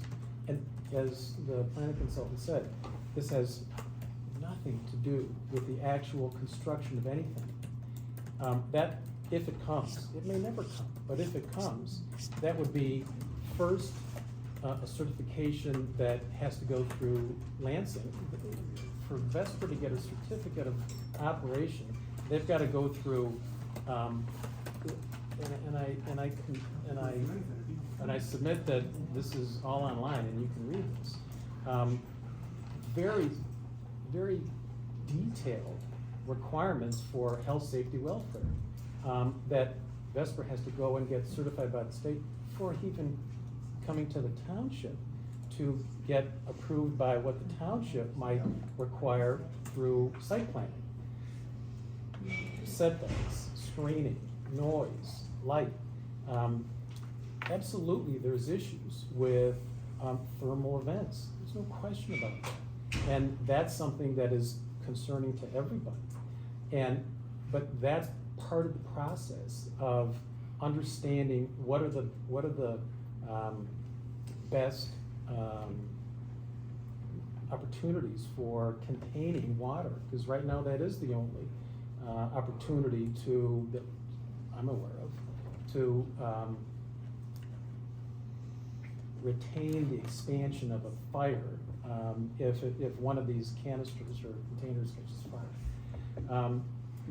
How that's accomplished, that's still up in the air. There's no way to get around that. But we don't need to decide that now, and we may never be deciding it. And the gentleman that had a reference to a water tower, I thought that was a really good idea. But we're not, that's not being considered today. Being considered today is just the text of an ordinance that takes what the state is imposing on us and making it better. In the opinion, if the planning commission decides to adopt the language, more control for the township, because if the township doesn't adopt its own ordinance, then one will be imposed on it by the MPSC. So are you saying there's an automatic approval process? They're gonna go to the state, the state's gonna say, yeah, you get to do it? If Vesper goes to MPSC and says, we can't work with Groveland Township, either they don't have an ordinance, right, a compatible renewable energy, a CREO, compatible renewable energy ordinance, or what we're doing here today, a workable incompatible. In other words, we work together. If we don't have either of those, then the state will use what's in here, what's in the statute. They don't automatically get approved though, right? They have to. No, you're right, they've gotta go through the certification process, but it's kind of a low bar, right? The Lansing has already concluded, we want these. Lansing has determined they're coming. So, is it possible that the MPSC could say, no, we're not gonna certify you? Anything is possible, but is it likely? Probably not. So. What would be considered health and safety issues that MPSC would say, no, we're not gonna allow that project? I'm just a lawyer, I don't Services, man, it costs me $10 to do it here, and it costs me $5 to do it there, I'm gonna go to the $5. If the state, if they're gonna go to state and get minimum requirements, I agree, we should have something to protect our community, but I don't see where the value's at in this situation.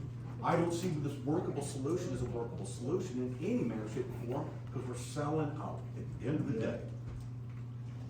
And if they're gonna override us, they're gonna override us anyways. We can write all the rules we want to. At the end of the day, we need to stand as individuals and say, no, that ain't happening in our backyard. And take a stance and be serious about it. Again, thank you. We all appreciate the fervor. These are difficult issues, but as Will indicated, he's just an attorney, he's not the MPSC, he can't speak normally for the MPSC. But thank you. Was that the end of your? Yeah, I don't know if I answered your question, Madam Chair, but what is being considered today is just an ordinance, which is an option available to the commission through Act 233.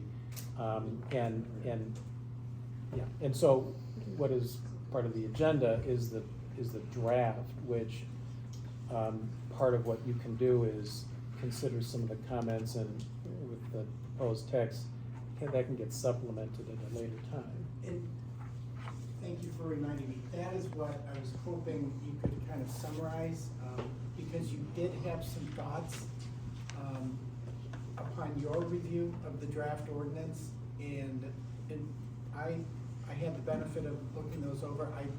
I didn't see a lot of substantive proposals or proposed changes, but if you could just summarize your overview generally. Well, so, thank you, Mr. Chair. So as you point out, the proposed ordinance, my comments really reflect or confirm the fact that I'm not an engineer. I don't have expertise in this area, and but it is important, I believe, to integrate as some of the comments today were made, what the statute provides for and improve on it. And I think that this proposed ordinance that has input from the township planner, the consultant from the state of Michigan, who's been very helpful, Madeline Kroll, that I believe identifies those topics which are necessary in this ordinance. And so many of the changes are more definitional and trying to connect up terms with the statutory text. And so that's just a cleanup exercise that can be done subsequent to your decision.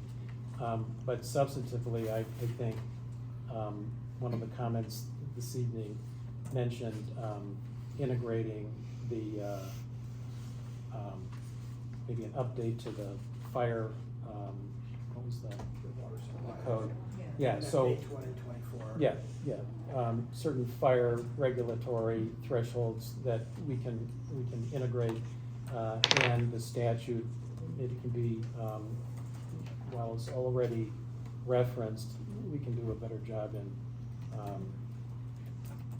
connecting up the statute with regulations, but all that's here anyway, and again, it would be implemented at the site plan stage, if it ever gets to that point here in the township. Okay, thank you, Will. There was something relevant saying that Will did mention, and going back through and I noticed it's missing, was getting back to the right for for us to obtain third-party consultants when it comes to whether it's reviewing hazard mitigation plan, or reviewing the decommissioning plan, or having to help construct the decommissioning plan, assessing the bond, things of that nature. We were supposed to have language Page in there. 7, bottom of page 7. I didn't see it. Decommissioning plan shall include, but is not limited to, financial assurance to the township in the form of a bond, parent company guarantee, or financial escrow excluding cash. The amount of the financial assurance shall not be less than the estimated cost of decommissioning as calculated by a third party with expertise in best decommissioning, to be hired and paid for by the applicant. That's only for the bond. We were supposed to include language for some more broader language in terms of being able to, having the right to hire a subject matter expert when it comes to any of the criteria. And I think Will even mentions that in his comments. I can correct soon as he brought that up, that got me looking at the rest of the document. Now, what's missing something? But yeah, if you go, If I may, so as part of the, again, that is the site plan review and criteria of that wouldn't be covered under that decommissioning plan. But as part of your standard application for all special land uses and all site plans. I forgot if we had verified administratively, we had talked about adding something to the application to ensure cost incurred due to your application, can be put onto consultants, I believe. We've generally done that anyway on site plan applications. If there's some extra costs, we've always billed the consultant charges back to the applicant. Yep, So the escrow account really is an escrow. If it doesn't use it, they get some back. If it's more than that, we bill them for the rest. And so typically. that happens for every special land use and every site plan at the beginning of the process to ensure that that's not somehow being subsidized. It's not what we want to have happen whatsoever. So that's why it's not included in this ordinance, is because it's covered under other provisions or other practices. well, like, for example, I mean, this is what, again, getting back into the emphasis of safety. Like Will recommends, create a paragraph under fire protection. Fire and related issues need third-party professional expert to consult township and expensive developer for PA 233 and or fire-related issues.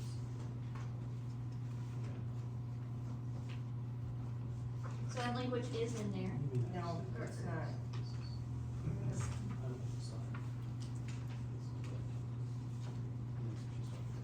And that's the comment from, you said Melanie?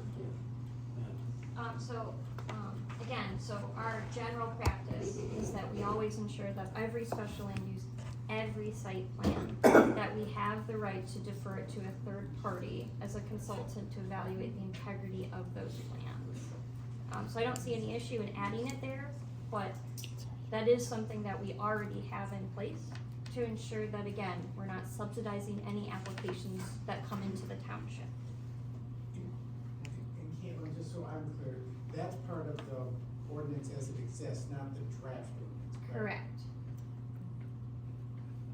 Yeah, I think I'd be more comfortable with something lagged in there, especially as it relates to, safety, fire-related issues. I understand it's a part of the process, but to me, it just needs to be more of the forefront.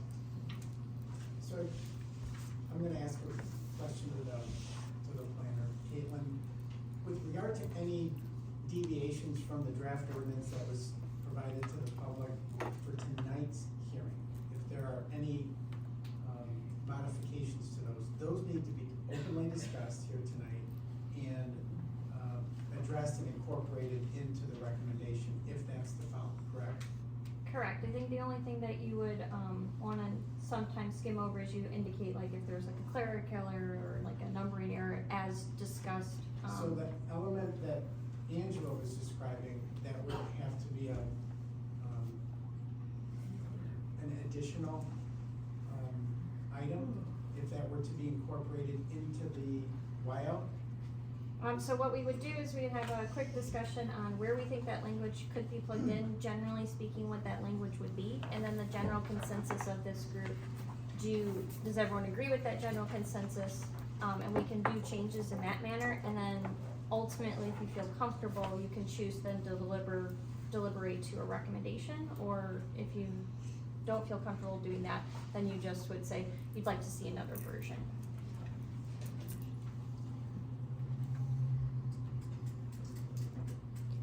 I guess I would, at this time, look to the fellow commissioners with regard to, like, broad discussion, any that incorporates the comments of the public, and I would suggest that if there's any additional proposed edits to the draft ordinance, that those kind of be flagged individually, so that if we are able and in position to move forward tonight, those are clearly identified in a list.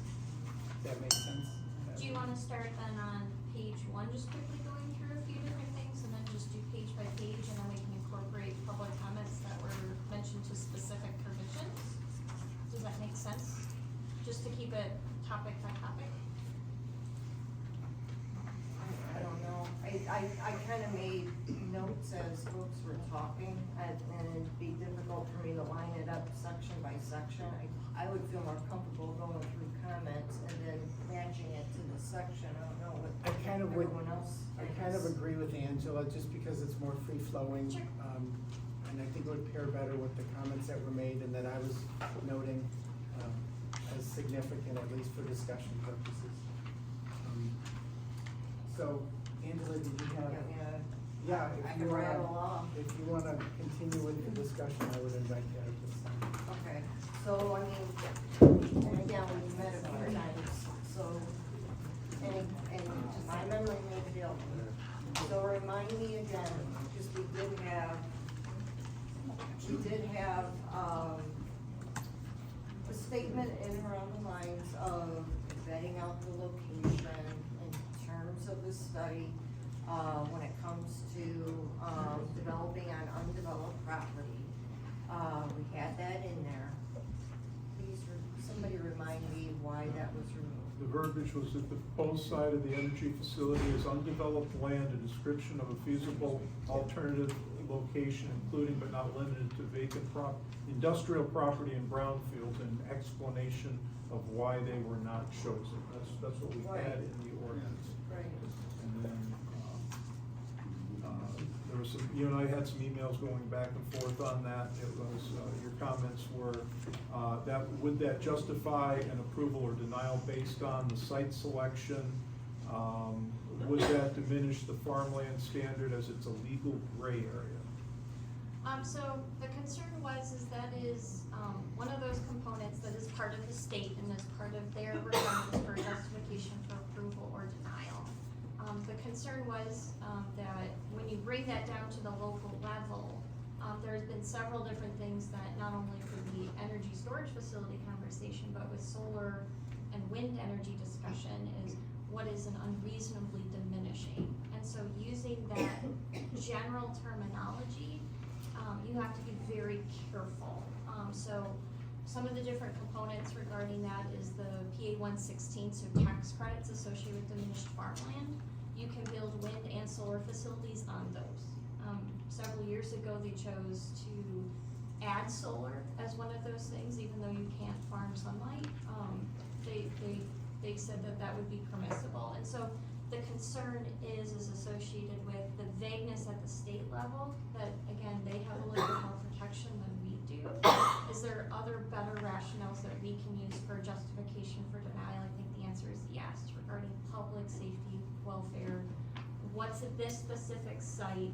Are you taking into effect the natural surrounding area? Are you doing the proper procedures? I think there's other ways that you can get to that same goal. Just, it's easier from a municipal local level. And does that go in the ordinance, or does that go in somewhere else? What? Where we describe the site, how you selected that site? So that's as part of our evaluation of our special land use So that would be under the standards. special land use. Correct, and not so the that's ordinance. already plugged into our zoning ordinance when we talk about public safety welfare. That's one of our main standards. Is it harmonious with the surrounding area, yes or no? And so having it be a separate standard that's not plugged in, just for this specific operation, again, you can write it in there and we can go with it. That was my concern, is I think there's other ways that we have built in our toolbox to have a better way to say no if, again, we're talking about site location, if we're talking about safety and having that information. So, at least in my mind, and Janice,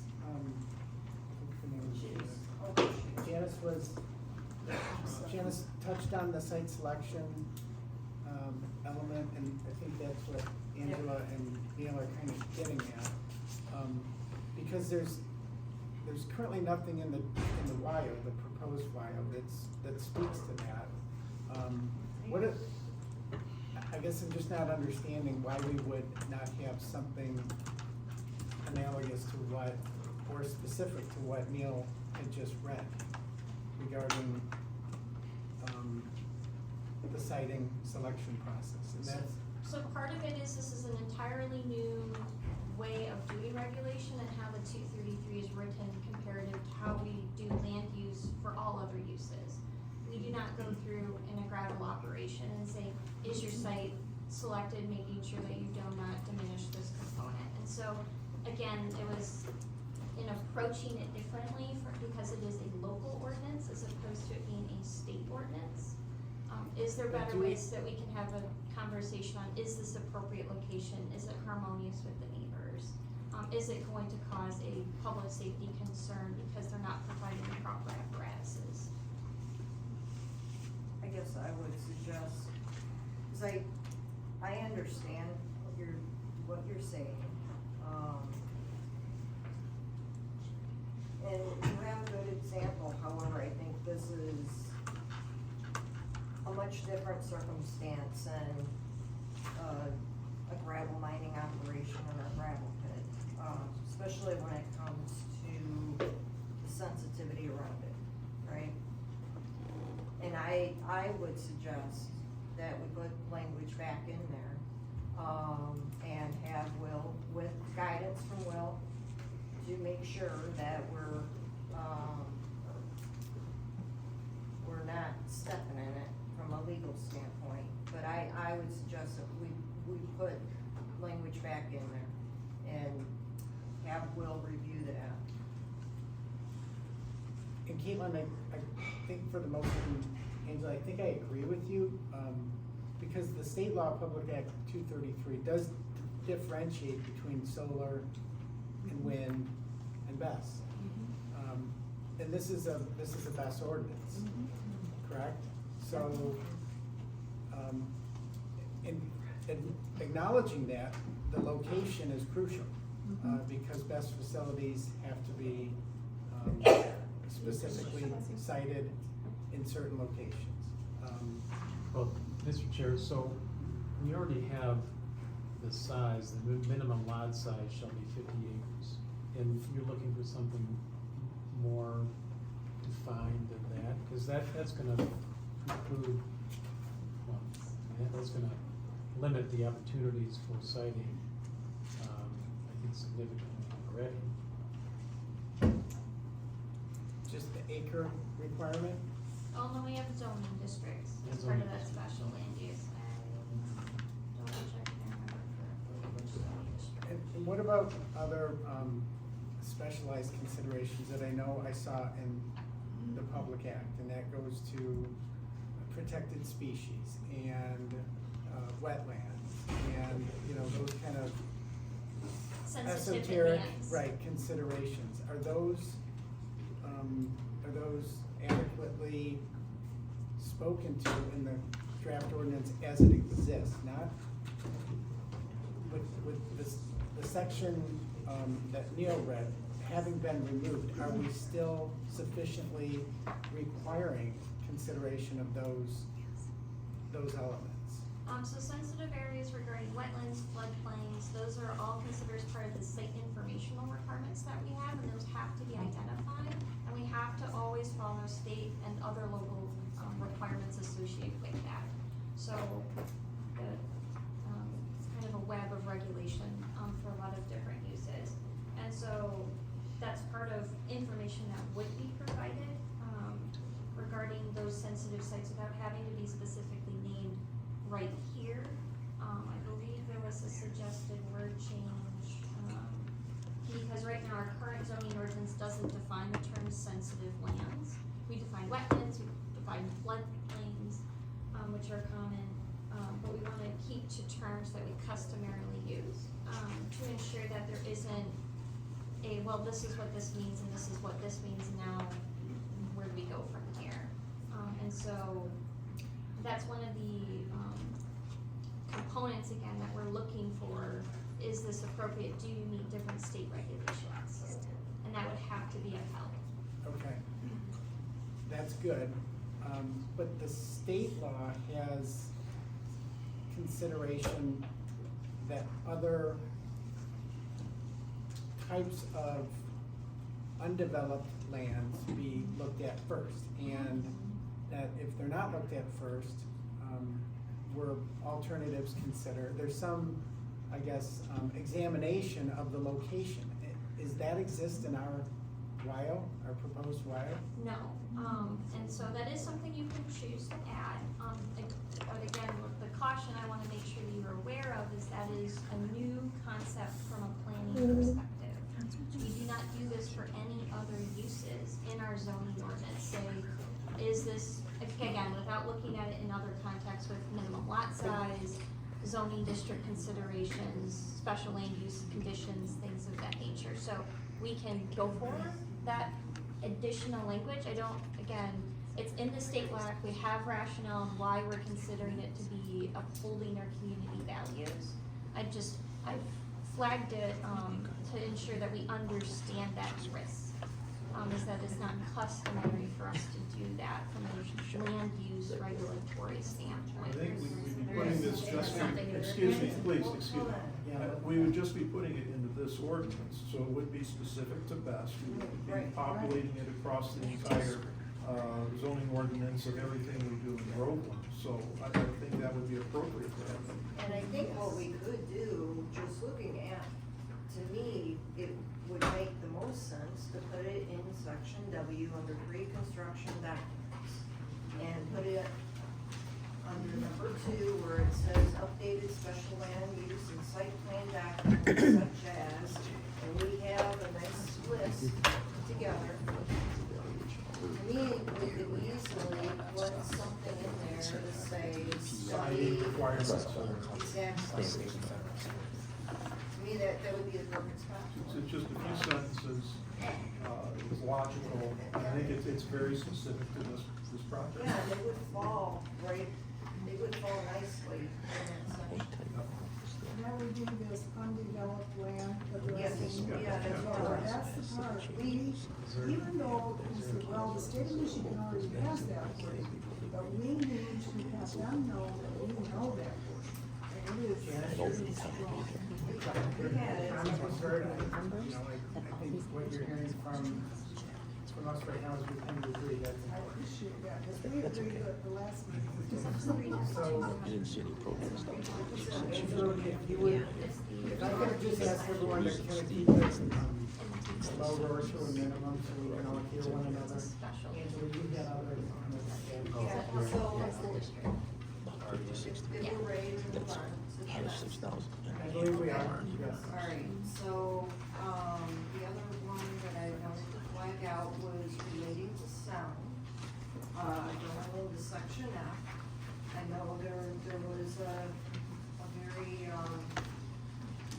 insightful comment that was made regarding the basically giving, having it flagged out that the planning commission may modify acceptable sound levels to increase the noise level at non-participating property lines not to exceed 55 dBA, based on the following, blah, blah, blah. I would propose that we have a discussion on whether or not we include that, or just, if they cannot meet it, then we have a process for folks that do not meet ordinances. There is a variance process, and that we use this, we treat this no differently than anyone else that seeks out a variance. So remember, I think we had some dialogue there to say, okay, is there openness to evaluate? And so I think we put some language around that to address that openness to evaluate. But maybe we need to take that out altogether and just, move it more, make it like we do with everything else, accessory structures or whatnot. If you can't meet the ordinance, there's a variance process that's tied to it, you plead your case. We do require third-party analysis of the sound. Yes. That's all. So I would refer to that as the gift. It's kind of, it states that the standard is 45 dBA. But then you're proposing that we would, again, remove the planning planning commission's discretionary Yeah. ability, Yeah, and just keep it at the 45 dBA like we originally which counted. was a comment from somebody here. Yeah. That was made, as you Yeah, can see, there's so- two sub-bullet ones, and this got added in. Yeah, so I, We should get rid of the sub-bullet one, you say, so if there's a technical issue, they will come back, as you say. we Because have a otherwise, variance process. you don't offer the fallback. Yeah, yeah, So it would be subject to the request. right, like everything else that we do. Caitlin, your thoughts on, Yep, so you can do that. So you, if you have a standard and they're unable to meet it, they would go to the zoning board of appeals for a variance. The variance line, for sound, I would say is not a very easy benchmark.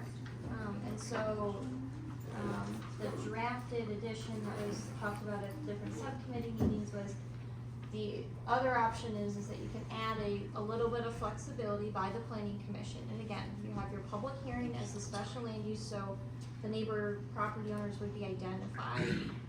And again, typically during modification discussions, that property owner is okay with a modification. And that's why there's standards associated with it that, again, they're generally the dwelling unit is okay with that. There's other dampenings, in which they consent to that decision. But you don't have to have that extra flexibility. It was suggested. okay, thank you. And we appreciate that, because 10 decibels is 10 times noise level. Yeah. 3 decibels is twice, so it's important to at least guide in the direction we've all done, you guys have done a great job to get to the 45, so appreciate it. Thank you. Angela? Alright, we keep going. Captured.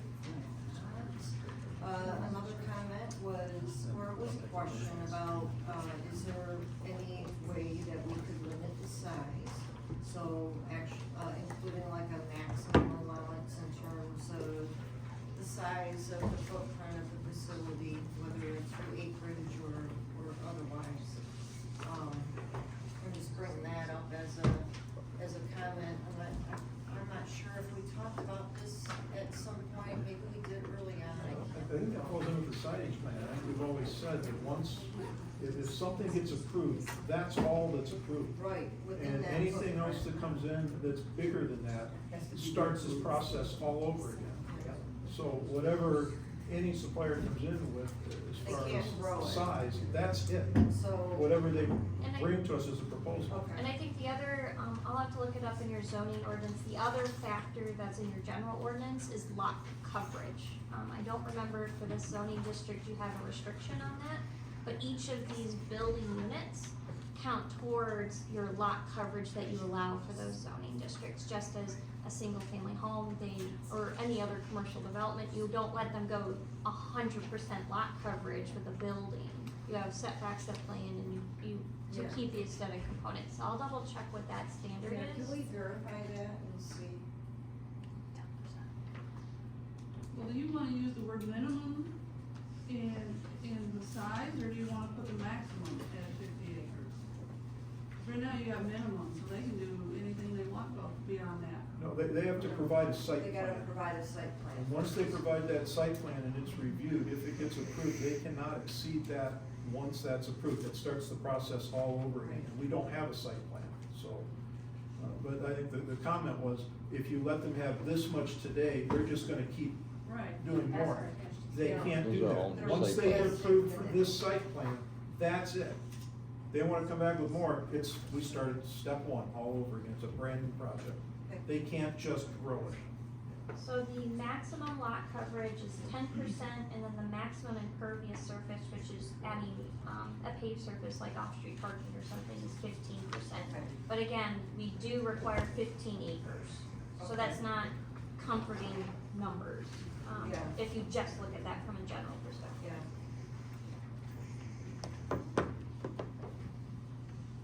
But part of, again, one of the things that were covered, as part of this being a special land use, is talking about the appropriateness of this operation. We're talking about public safety welfare. Is the size of this and the proper apparatus is done? Do we have the equipment in which we can address this? So, some of this too is you can deal with that at the special land use level if you choose to clarify what level is appropriate pending an application. And if it is too great because of, again, public safety welfare concerns, hazards that it can possess, then that's something that we can justify as this isn't appropriate here. Okay, and that would all be, just for everyone's edification, that's all detailed out in the site plan, Correct. which comes after the ordinance and if a company proceeds. Correct. Or wishes to go, to move forward. Right. Okay. Yeah, cause I didn't know, it was a legitimate comment to consider, so Right. I wasn't too sure on how that gets addressed. Is there, and I, just if I could interject for one question, is there mutuality between Ohio and Public Act 233, or are they, is our ordinance subject to certain provisions of the state law, or is ours a standalone agreement with our vendor, or a vendor? This is a standalone ordinance. You can choose to integrate components of 233, but this is, you're deviating from the statute, which you can do. And we're deviating in a way that's more restrictive to the favor of the township, Yes. obviously. But there's no legal, I mean, like, the provisions of 233 are not built into our ordinance by virtue of. Well, other than the certification process, I Yeah. think that's, Which occurs independent, essentially, from the ordinance. Correct, if That's at the things, state level. if things are approved here, then they go to the state for certification, is Yes. that? Thank you. Thank you. Angela, any other comments? I'm just kind of thinking about getting back to that size limitation.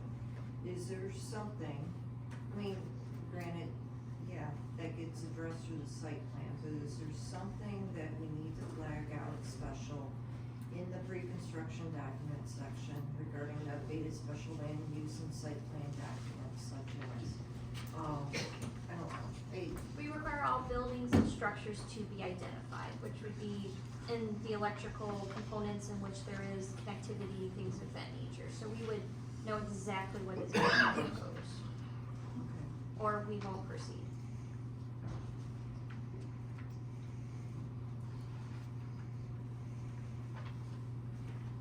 I know it sounds straightforward, but can we just add that as a line item? Just site plan includes footprint of positioning of buildings, blah, blah, blah, blah, blah, just as a definition here, and that's it, or no? It is your ordinance, so you can add clarification to it. I thought we added the cross-reference to all site plan informational requirements, which again even goes more in depth than that, talking about topography, making sure that you have drainage plans. Yeah, I'm not seeing that, I'm just looking in the pre-construction document section in terms of giving Yeah, folks because we would, guidance on what because all the so there's, from an engineering standpoint, there's site plan review, there's and then there's usually building plan review, fire code review. Yeah. Then there's pre-construction drawings, and then you have construction drawings. And so I'm trying to be careful on some of those technical terms, is we don't wanna mislead to say, oh, we want this information 3 steps down from where we usually have it. We wanna make sure We we're want getting it it all at early. the front end. And so we are covered as part of that site information requirements, which are more extensive, than what, at one point the draft had a bunch of different informational requirements. Yeah. Ours are way more extensive on minimum site information. You do have a catch-all phrase in your ability during site plan review. If there's anything you're like, you know, we really wanna know this additional information, you can ask for it, because you need it to make a logical decision. And so that's something, again, we have, this isn't a shoot once and then we don't have any other ability. We have, once we actually have an application, we have some different additional tools based on what kind of batteries they're putting in there. We wanna know X, Y, Z associated with that. And so we do have strength to have a further conversation on the concerns we have. Caitlin, is there a way that Angela could take what she's concerned about and put refer to a certain section of another part of the document so that she would have? Yep, so we can cross-reference So that we site cross-reference info. it with the- Sure. Because that would then send people back to the bigger picture. Thank you. Okay, any other thoughts? Or discussion? David? Melanie brought up a good point, later, Brandon. There should be soil testing at the preliminary stage before the construction starts, in case there's a catastrophic event. The Vesper can be, or whoever's decommissioning, can bring the soil back to the original state. So like a baseline. Yeah, basically.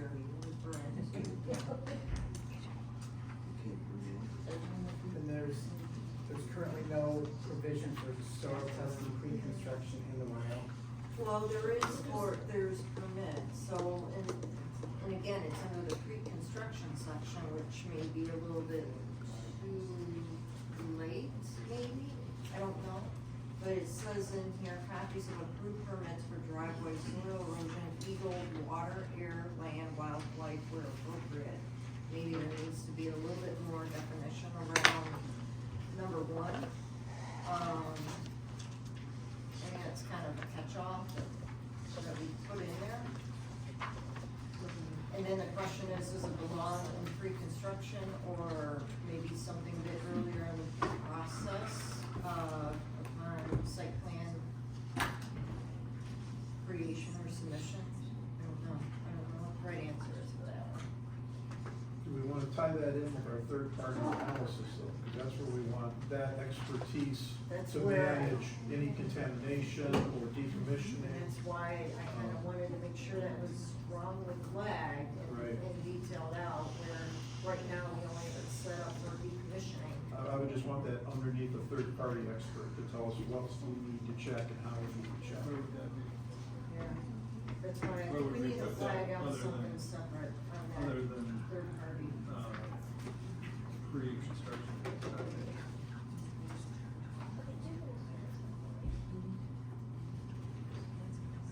Because pre-construction documents may be a bit too late.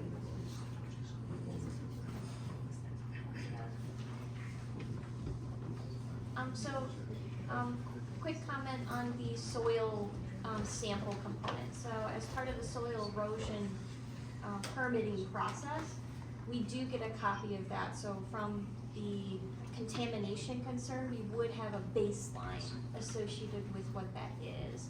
I believe in, that process, it doesn't just say, oh, it's 10% clay, it's 5% sand, ensure that you're not gonna build a building that's gonna collapse. That's something we can verify, but that is covered under our current procedural and processes. So, David, We're in the zoning ordinance or in this? This ordinance? is that in the existing zoning ordinance or is that part of the WIO? Because I don't.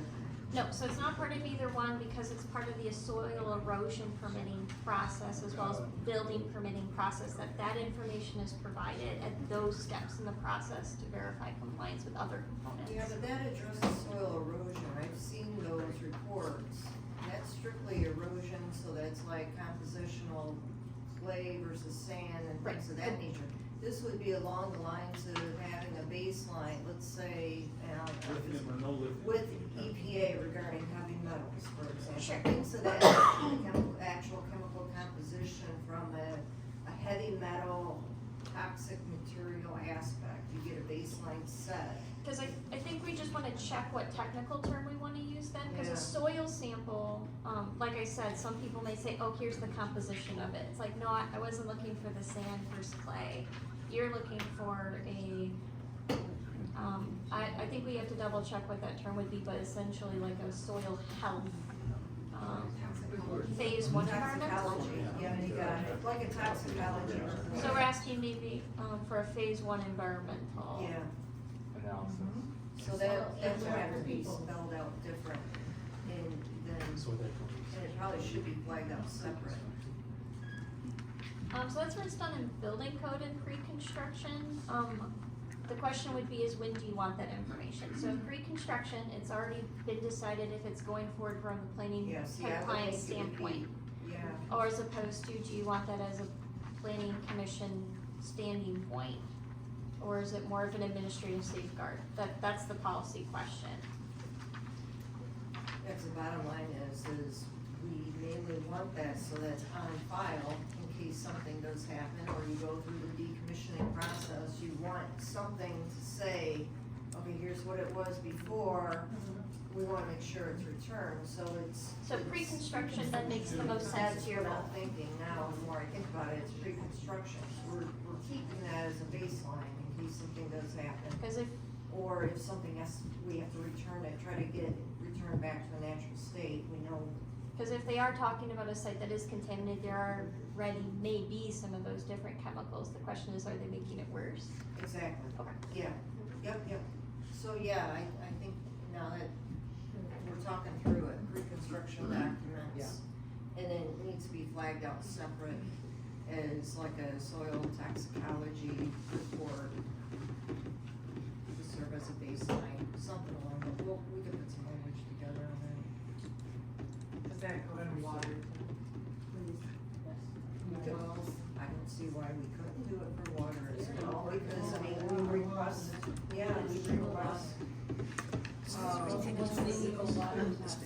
So is that, we're gonna apply that logic to water testing, is that in? Well, so in deference to the concern about having third-party consultants, that township deems necessary to opine on whether there's a phase one necessary or whether there's some, other sort of analysis, would you put that in the preamble, in the pre-construction documents in section W, that in addition to just, the fire department, but also pursuant to any, consulting expert the township deemed necessary? Yeah, so like number 3, Will, maybe it needs to be reviewed, I don't know, signed, is too strong a word, but reviewed and signed off by FRP, ERP, as well as,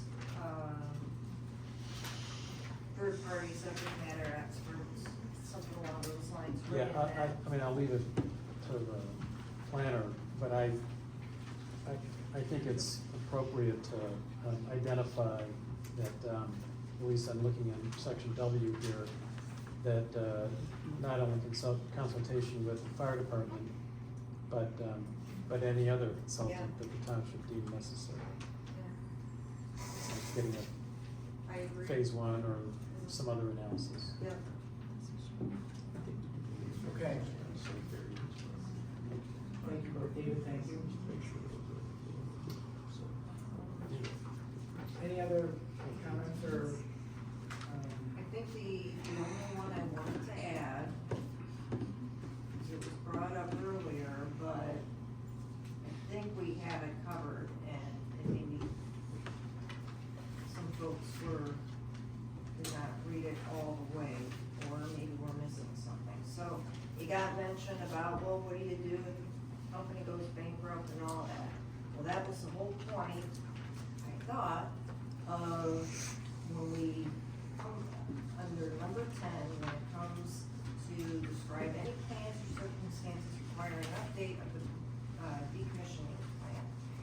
And correct me if I'm wrong, we had this conversation, if the company went bankrupt, we made sure in 10B that the bond for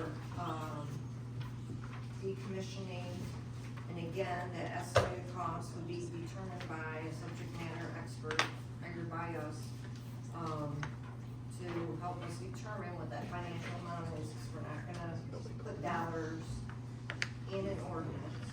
But basically, over and beyond that, the amount required prior to construction shall be 100% of the estimated cost of decommissioning the vest. And I believe we did that, taking into account if a company went bankrupt.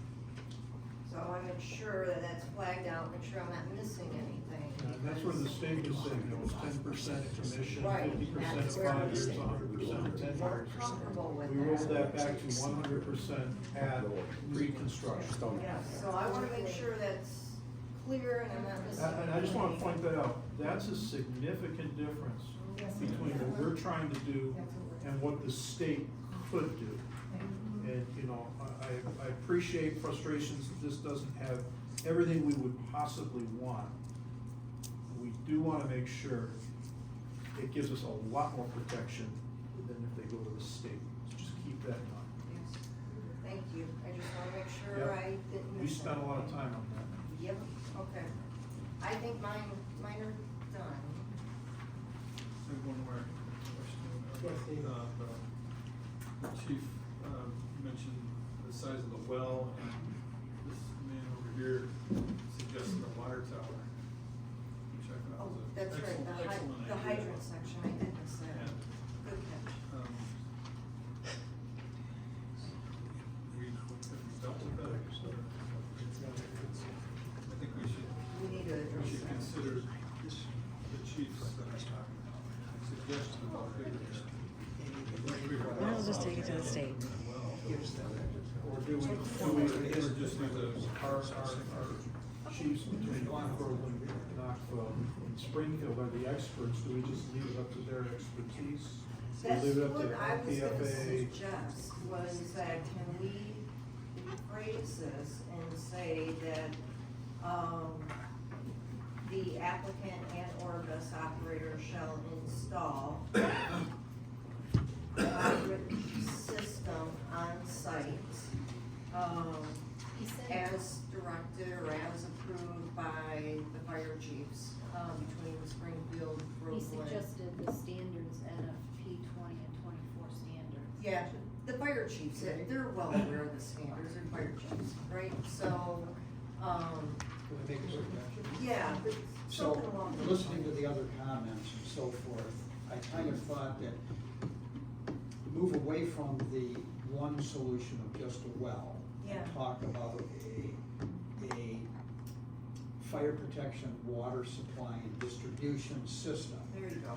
And so what I wrote down was provide a fire protection, water supply and distribution system delivering 1,000 gallons a minute at 30 PSI.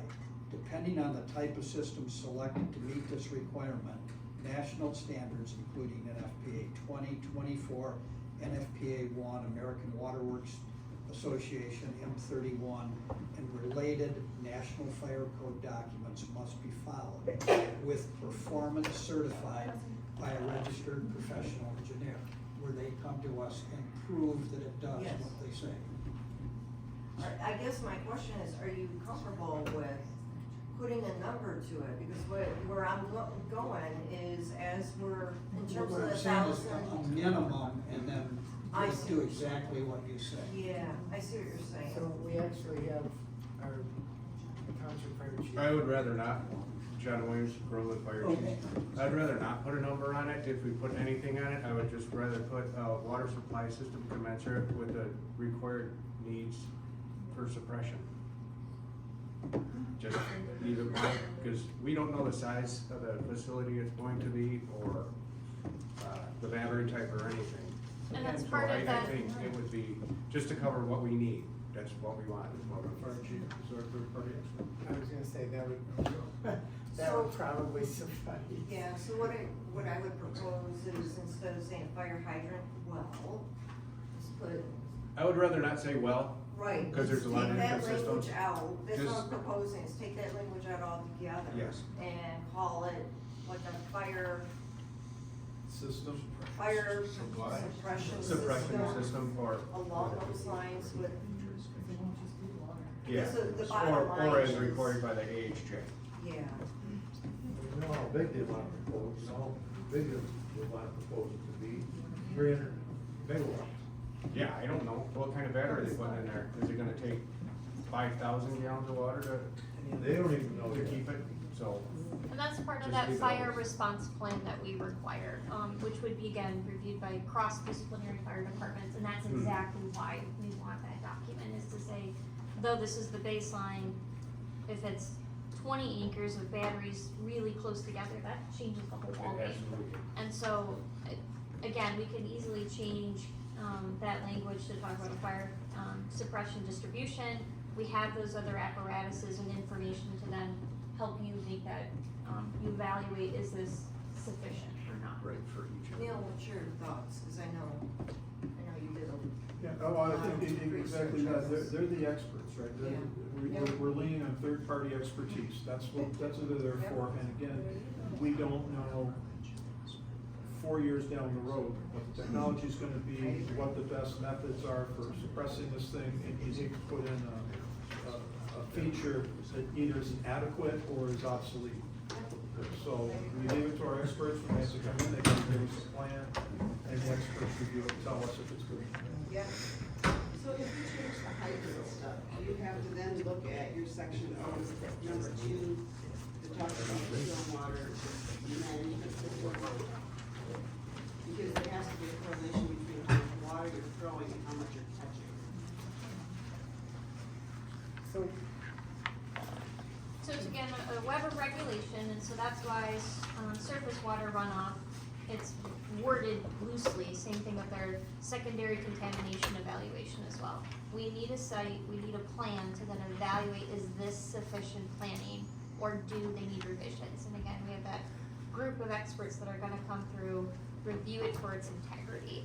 And so that's why we're using general language, is so then we can look at that from a multidisciplinary lens.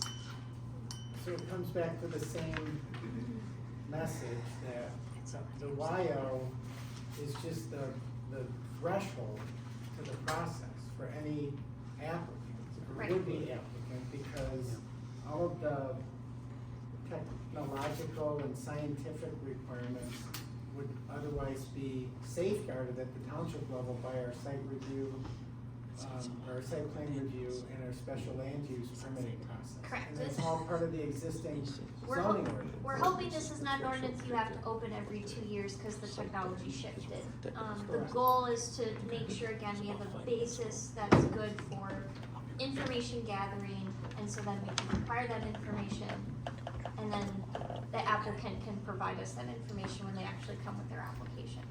So there was one comment that was put in there to say number 2 and number 5 are conflicting with a question mark. And there was a suggestion to delete number 2 and just retain number 5. So that well-fed protection zone, blah, blah, blah. I don't know who indicated what is on the comment, I That'd be apologize. Madeline. Madeline, okay. Yeah. So is there, I guess, to Madeline's point, and I'm not buying or selling, but should number 2 be in there? Or should that be removed with the reliance of number 5, which is getting into, requesting what should be required, or what should be contained, for a secondary contamination plan? 5 does look like it's more detailed. It does. That's what I would say. It's almost like number 2 adds a bit of confusion Yeah. for number 5. And it could have been, we wrote 2, and then at a later date put 5 in. That's what I'm and wondering we if just we need to did circle that. back. Yeah. So who would have, is the fire department have oversight for that system? Yeah. They would have to sign off on Yep. that, as well as, again, getting back to subject matter experts. If we, get to the point where, we believe we need somebody from the outside community to bring in a subject matter expert that may want to work side by side with the fire chiefs. And As then an for example people for living that. in the area, would there be a response plan published that we would have in our homes, that we would know when X happens, we would know why to do this? Yep, it's a public document, they're required to have a public response plan, we require information on Okay, so we notification can- processes. What are those processes? Oakland County's emergency management organization comes into play as well. If something were to happen and those are. Specific to the best, fire, because fire is the biggest deal. Right, Oh, that's yeah. something already So written. Yep. there would be something developed for that. Oh, yes, and at the applicant's expense. And is containment being addressed here in this ordinance at all, whether it be Vesper or it could be somebody else down the road? This project does not work out, say it could be a diesel fuel depot. I remember we met that and talked about that months ago, whether hazardous waste, water runoff is contained in a primary or secondary containment pit to Well, basically, is that in You there? don't want or- to design or engineer Understood. solutions, I right? totally get that. So Yeah. if you go into the emergency response plan section of the ordinance, we've got on here in terms of secondary, containment, for example, contamination, things that would be required to, be evaluated or looked at. So again, that's not getting into the design of it, because we started going down that, and it's like, well, wait a second, we're not experts here. Let's go through and at the high level, determine what's required from a paperwork plan standpoint, but then that's when the fire chief gets involved. That's when we go out and we hire, a technical expert or a consultant to give guidance, in terms of whatever solution Vesper comes forward with. Is that adequate or not? Does it need to be beefed up? You know, things of that nature. So we're not going into it blindly. Understood, thank you. And so when we're talking about the consolidation of 2 and 5, secondary containment is a technical industry term, and so I think that resonates more, as opposed to when you talk about wellhead protection zones, Yeah. those are only for public water sources, so like Holly has one. Yeah. And I don't know if you guys would be in that, in those wellhead protection, I don't believe you have your own water system for, no, I didn't think so, it was sewer, right? I don't think there's any wellhead protection Yeah, areas in Groveland. and so that's, again, so generally I don't see any issue being there, even though I don't think it applies to us. But again, stormwater management, that is kind of addressed somewhere else. As far as, again, our general requirements, we want to make sure there's on-site containment of all stormwater. And so I do think that 2 is maybe more or 5 is more detailed and talks to the industry terms from a Right. civil engineering standpoint, that I don't know that you can, I don't see the necessity to keep 2, That's what because I'm it's saying. not. I agree. I think it's just adding confusion. I think, like I said, that was probably our starting point, and then we And also, probably should drop it and go number 5. 5, there's a typo, we got secondary contamination plan instead of containment. So we need to. I guess that's what I was That- trying, that's what I was looking at, because I'm like, well, nowhere are they That's a saying typo. in 5 that there's no retention thing, it's containment. Yeah. You got there's a contamination, typo. and you meant to be containing It it. should be I'm like, well, they're not saying it was containing it, okay, Should great. be containment, that's a typo. And sir, I did not get your name. Greg Cahoon. Greg, I know you've been to several meetings. Did you have a chance to review the draft ordinance? No, I did not, I'm sorry. Okay, because there is, just specific to your question, there is a provision that was included. Perfect. For secondary containment. Thank you, ma'am. But again, this is just kind of a threshold, set of rules for any applicant. It would then be steered to the site review and the special use process, okay? Excuse my interruption, is number 2 versus number 5, the way it's written, after listening to the discussion, isn't there a difference though between like a first response and then a secondary response? Is that not maybe what was intended there within that language or no? Let's be clear on what secondary containment plan means, right? So that does not mean secondary response. That's 2 different things. Okay. Secondary retainment is getting into your redundancies, making sure that you're making sure that you're containing the situation. You're gonna have your emergency response plan, Also too, you're going to have your first line of defense, right? And then you'll have your secondary containment, which is gonna catch a wider, even wider net, right? So, just. So is it number two, the first thing you described, and number five is the second thing you just described? That's what I'm asking, maybe I wondered. I don't think so, no, because I think number two is actually embedded in number five, but to. It's for to the emergency earlier- release of liquid. And to the earlier point, number five is much more explicit in terms of what you need to do, where number two, it just adds a bit of confusion.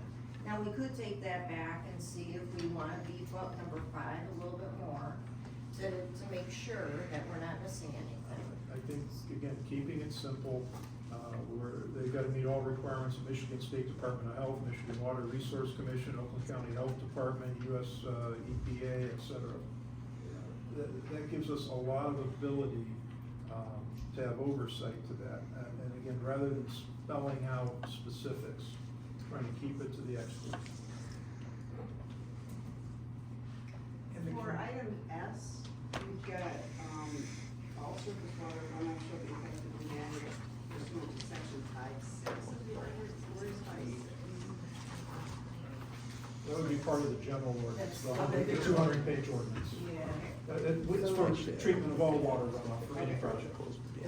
And again, I fear that we're kind of sliding into, well, yeah, we're sliding into the question and answer session. Again, this is intended to be board discussion. I welcome it, but I guess the growing concern I have is and this is a question for you, Caitlin, with the amount of tweaks that we're discussing here tonight, are we still looking at retaining the sanctity of the base document? Or are we at risk of having to do a further review of the ordinance? I know time is on our side and this is not a race, but are we still within the purview of a recommendation, given all of the dialogue here tonight?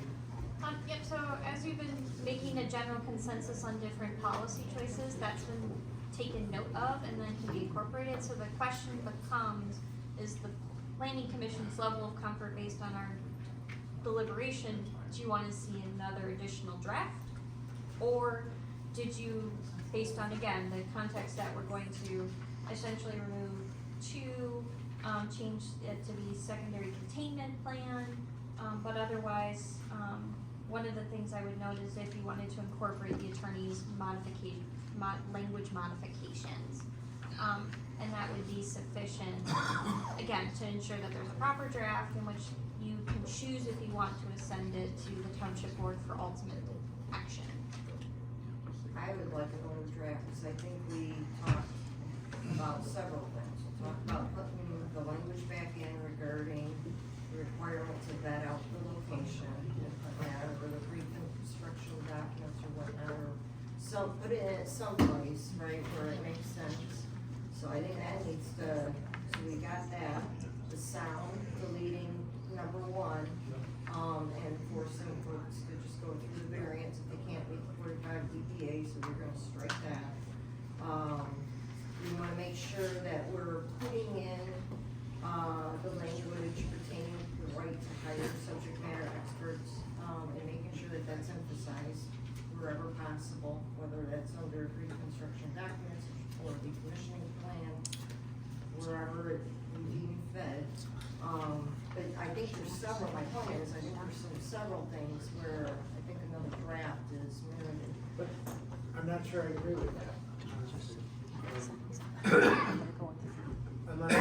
Unless it can, there's continuing concerns. I mean, we're only through your observations, David, observations. We haven't even gotten to really this end of the commission, so I see where it's heading. But I guess that was just a general question to Caitlin. We're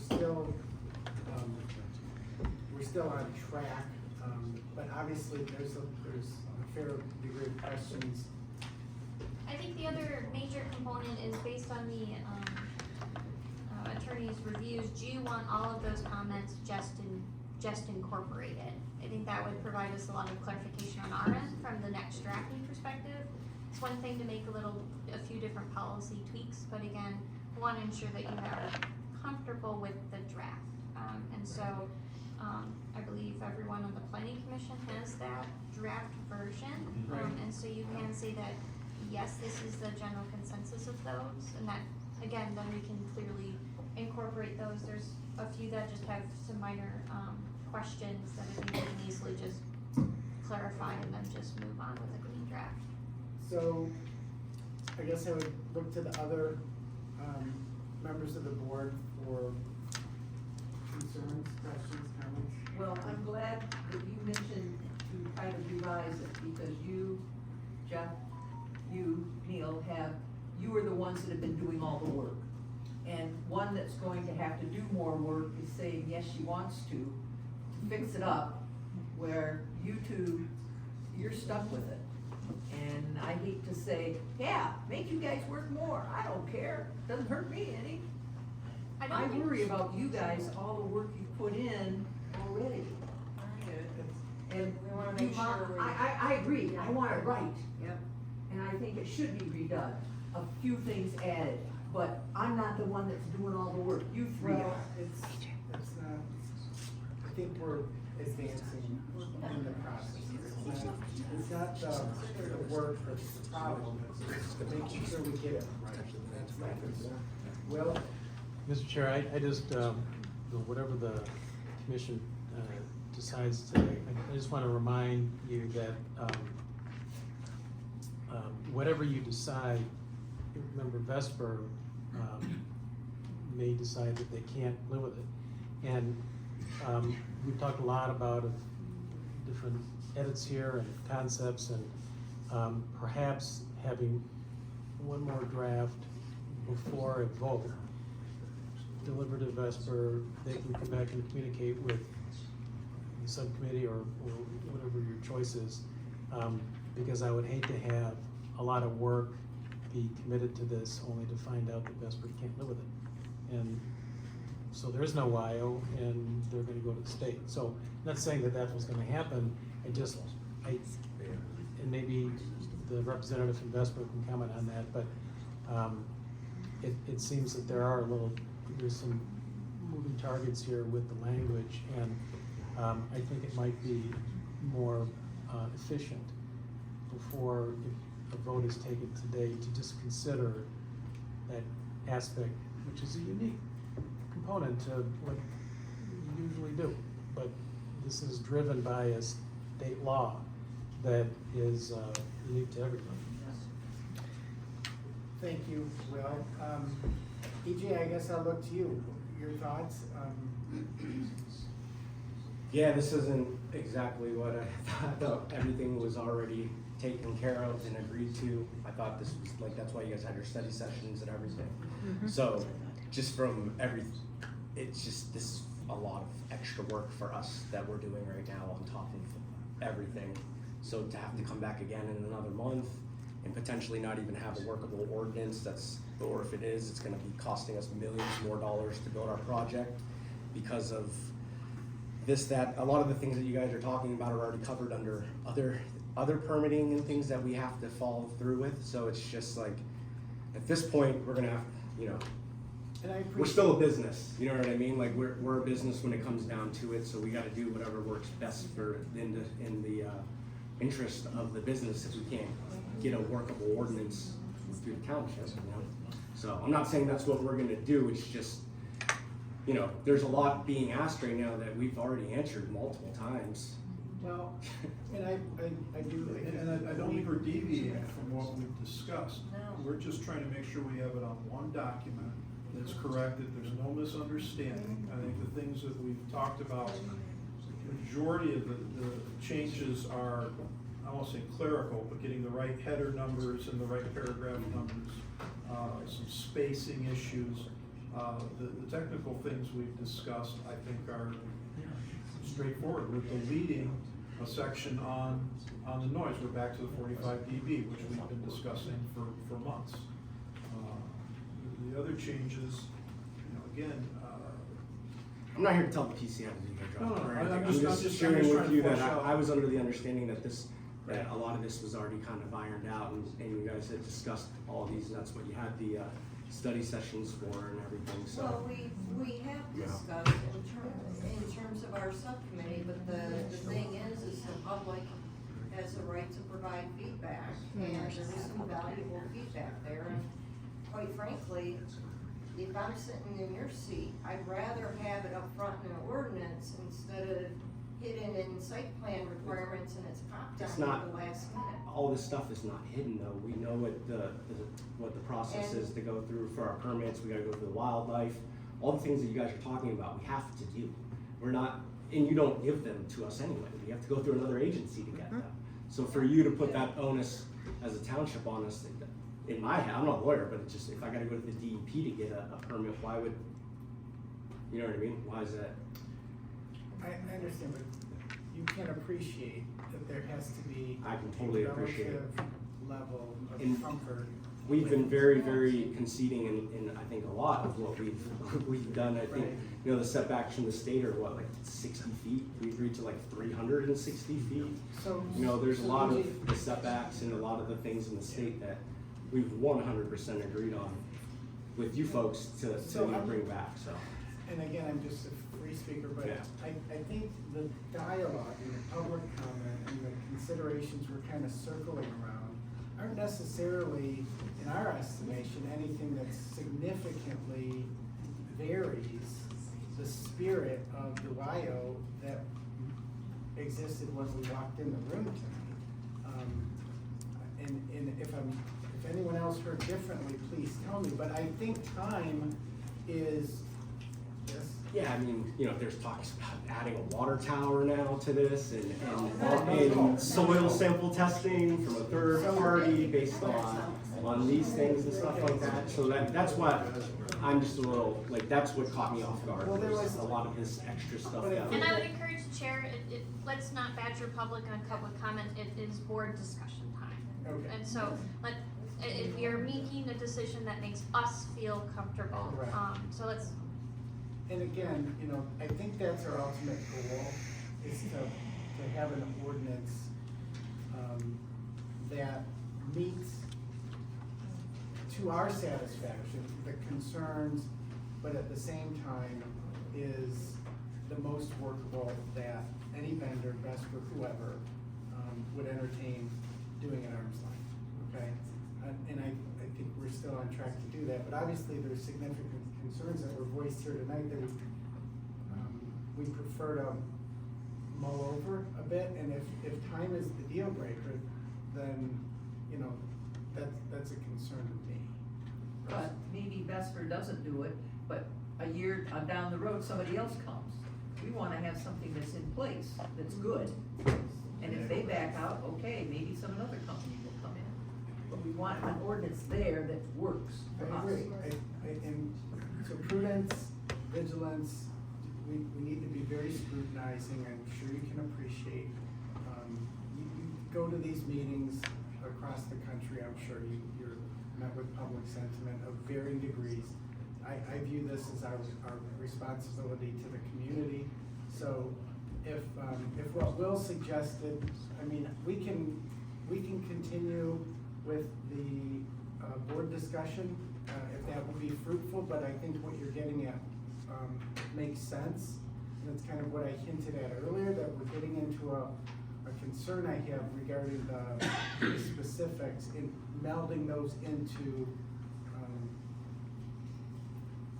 a cohesive draft yet again. I mean, Jim, Jenny, Neil, they haven't even shared their thoughts yet on what was said by the comments from the public or Will's comments and edits. Should we continue down that path? What do you guys think? I would think if it was your backyard, EJ, you would want these 7 people who are deciding your family's future and fate to put as much effort and thought into it. So we're just going to, we wanna try to maintain decorum. I appreciate you being here, and we're just trying to get through the meeting and be respectful to one another. He didn't have to be here tonight, he's here.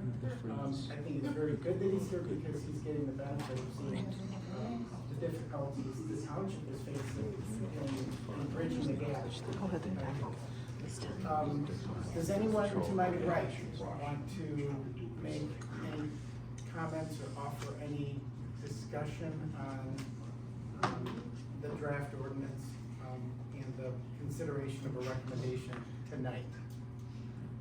So the items that we've already discussed, those are on my hit list. Looking over the rest of the comments, again, many of those are simply, I won't say editorial, getting the headers correct, getting the paragraph numbering correct, spacing, that type of thing, and I would absolutely defer to what Will has submitted and what Madeline has submitted. I think that cleans up the document, and I apologize, I'm not sharp enough to know that when you fold this in to the 200-page zoning ordinance, should just be paragraph 4, paragraph 5. And I leave that to Caitlin's expertise, sorry. Yep, so there was, different version issues. Yes. So that is, so the draft in front of you is accurate. Okay, it is accurate now. Correct. Okay, so again, it just needs to be sorted out. Yep, But so again, the differences, and that might be in general, so that the one that's online is not our current draft. Okay. And so that's why it does not play together, is because that hasn't been uploaded to the website yet. So again, just some checking to make sure we've got things, so it folds into the ordinance correctly. And with that, I'm comfortable with it. Jim? I'm on the same lines. I have minor edits based upon what the community said. Inclusion of Brandon Township Fire or changing the language, neighboring fire departments. Somewhere, I'm sure we have the opportunity in the fire department to review the MSDS sheets that come with this. I don't see that in the ordinance, but I strongly suspect it's part of it in some of the subcomponents. I think under pre-construction documents, there's hazard mitigation analysis, equipment specification sheets, things like that. Yeah. So that'd be kind of your MSDS. Yeah, under the hazard mitigation analysis, I remember somebody chimed in from the fire side, but I would think that in that's when there's disclosure on MSDSs and SDSs and all that kind of stuff. Yeah, and that'll definitely be a Sarah Title III facility, Yeah. so it'll have everything. Those were my comments. And just with regard to addition of Brandon to the fire response plan, yes? I would like to change it, take all those out, and just put all mutual aid responding fire departments. Cause there's the village of Holly that's neighboring as well. In Springfield. So, Well, Springfield just, and Knoxville were included in it, but right, you're saying if we just change it to Mutually. mutual aid departments. Sure. And readily available for the training, instead of just training. Make sense, Jim? Yeah. Okay. Jen, anything from you? I'm comfortable and those changes. Okay. I guess the one, given everything that's been said, the one concern I had was with regard to insurance. There was a comment that, I mean, that's the first time I've heard that there would be a. And the section that I'm referring to? I did address it at our last meeting. Yeah, you were Yeah, here. right, she brought it up. And that might be something that requires further due diligence, so, walking a similar line on a similar concern, so like flood insurance, that's an extra rider. So again, when the dam broke up in Midland area, a lot of people didn't have that insurance covered because that didn't cover that. And so I think that's something we can evaluate further into that. Excuse me, I'm really sorry, but no, I've spoke with them twice and gotten an email, and it's circled on there, but it's not covered. And it is if there is a thermal event, it will not be covered, and it states. on Like the I said, original one. even We when the can't dam get an extra broke. rider. Okay. I can't get a rider with flood insurance. Okay. So again, something I think we have to That's why I further asked for the bond. evaluate. So we're covered.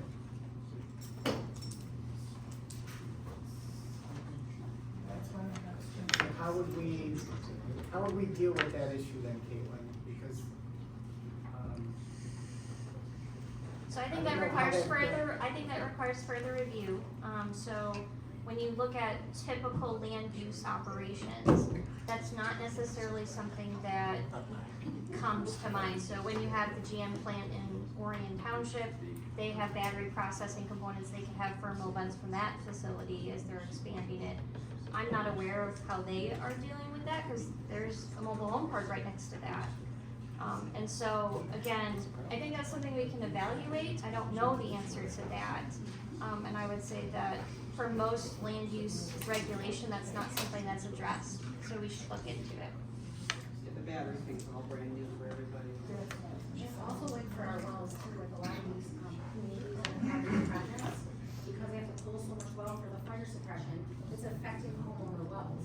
So they're having to get new wells drilled, deeper wells drilled. There is a, court case from Ohio right now for a solar project that they put in, because they did not do it properly, people's basements are flooding.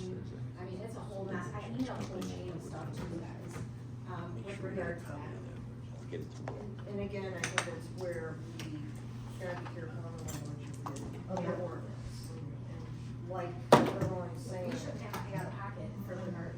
No, but the purpose of the ordinance is step one, right? And then the devil's in the details, and that's when the rubber meets the road in terms of going through the approval process. Replacing this thing, you know? Now getting back to the insurance, is there any reason why we cannot, get some feedback from State Farm or someone along those lines? Because how I read this, to me. it's a pollution exclusion, it's a general pollution. And also too, there's language in here, because we don't have the whole document, and I'm not saying that, to help round this out, is there is a section in here which says that, this does not apply in terms of not being insured. This does not apply if the presence, discharge, dispersal, seepage, migration, release, or escape is itself caused by a peril described in section, and I guess that's I or one, losses insured, coverage B, personal property.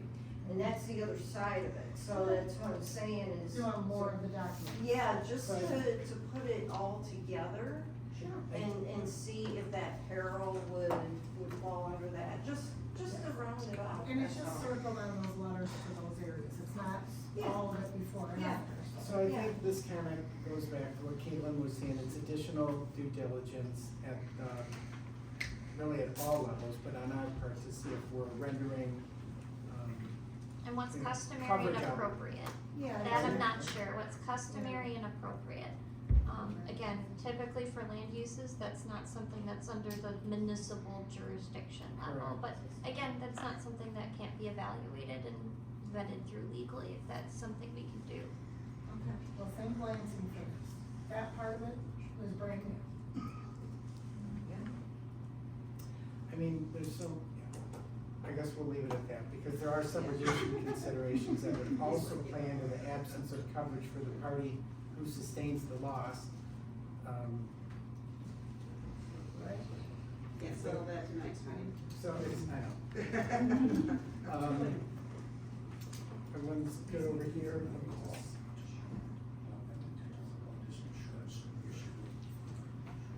So it sounds like you would either have a general consensus that you want to see, an additional draft, which, would be relabeled not to be the public hearing draft, but, I guess for lack of a better numbering system, that I would do draft A then. Have it not be a number system, but have it be a letter system, that way it's a clear departure from our public hearing draft version, which is, we already legally held our obligation from a public hearing standpoint.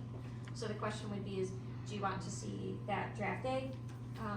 Or do you want to see, you're comfortable as discussed, the revisions to, the public hearing draft in which you would want to send it, either one?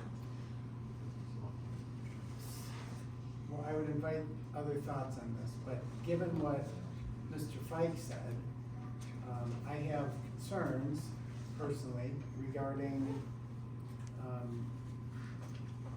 Vesper's appetite for what would be,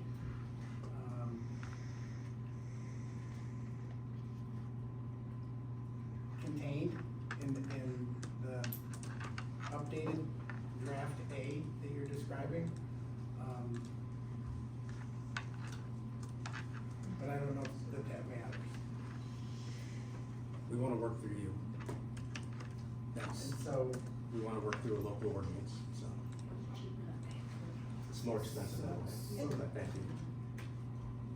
And I think the bottom line here is, and again, maybe I'm wrong, but I think what we're looking to incorporate is not unrealistic. I mean, it's,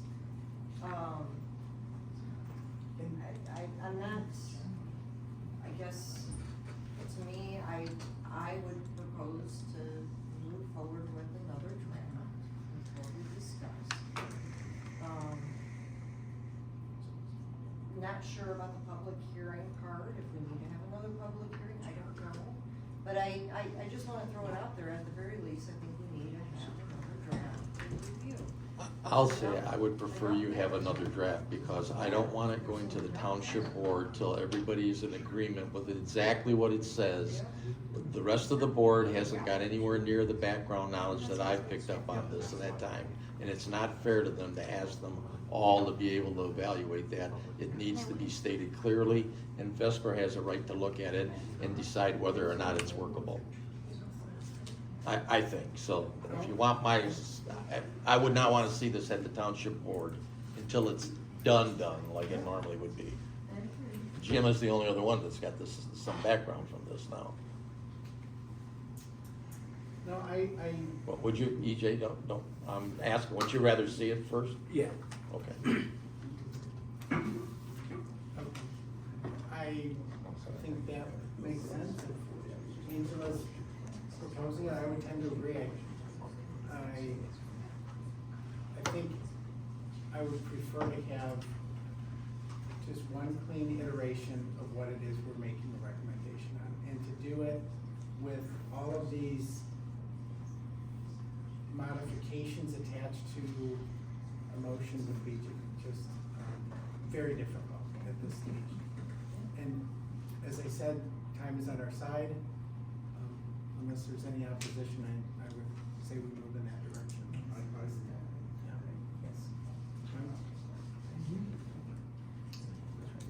So is that officially, for purposes of tonight, is that a further tabling until the draft A of the ordinance is? So you're not tabling, you're just, you're essentially, directing, your planning consultant to prepare draft A based on the discussion. That's what we're doing. And does that require a motion, Caitlin, or is that just?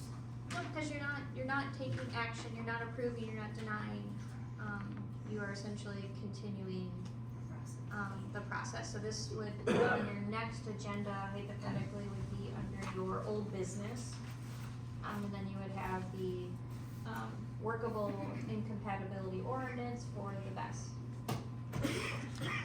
So I guess my next question would be, is there any way to ensure that the next time we return, there's, I guess, finality to the proposal, or is this a continuing evolution? It's up to you guys. Yeah. It's up to all your questions and what's going on the board right here, and including the comments and the audience, so the finale is up to you guys. Because they do have a right to talk at the next meeting under public comment. Right. And so, it wouldn't be another public hearing, that's not customary. But, that would be, again, you can go through another component, but unless there's any other direction from you tonight, that would be the draft that we would develop. Okay. I mean, anything unforeseen, I think that based on what we gathered today in terms of comments, and what we discussed, I think that we're gonna be pretty darn close to having something here. Okay. Is there any time for this? 30 days, 2 weeks? I think it would just be at our next planning commission, scheduled planning commission meeting on October 22nd. Correct. And you would get your packet 1 week ahead of the meeting, and so that's when you would essentially be available, with it being in the planning commission packet, then it would be available to the public as well. All right.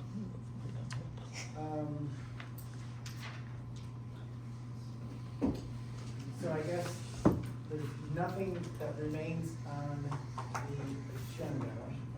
There is a public comment section, part 13. I guess I would invite anyone who wants to make a comment before we adjourn for the evening to do so at this time. I have one question that's not related to this, but what was, mentioned over here by Will, that, Vesper may or may not do what this whole plan is about. Now, the 1.5 million, approximately the 2,000 per megawatt, blah, blah, blah, that grant, I understand, is that there's a deadline like the end of this month or something? No, that's gone. Okay, when is it? It's gone, there's no deadline, it's till the money runs out. Oh, okay, There's okay, no deadline. because what I wondered is if Vesper does agree, I thought there was a deadline, and if we There accepted was the money, previous, the that state was- lifted it. I'm sorry? There was a deadline previously and the state lifted it. Okay, so, but it would be contingent on Vesper and us agreeing, and then that money would come to you. Yes. Good, okay, thank you, I'm sorry, I got mixed up. Okay, thank you again, Judy. Any other comments? All right, at this I would time- like to just say thank you for listening.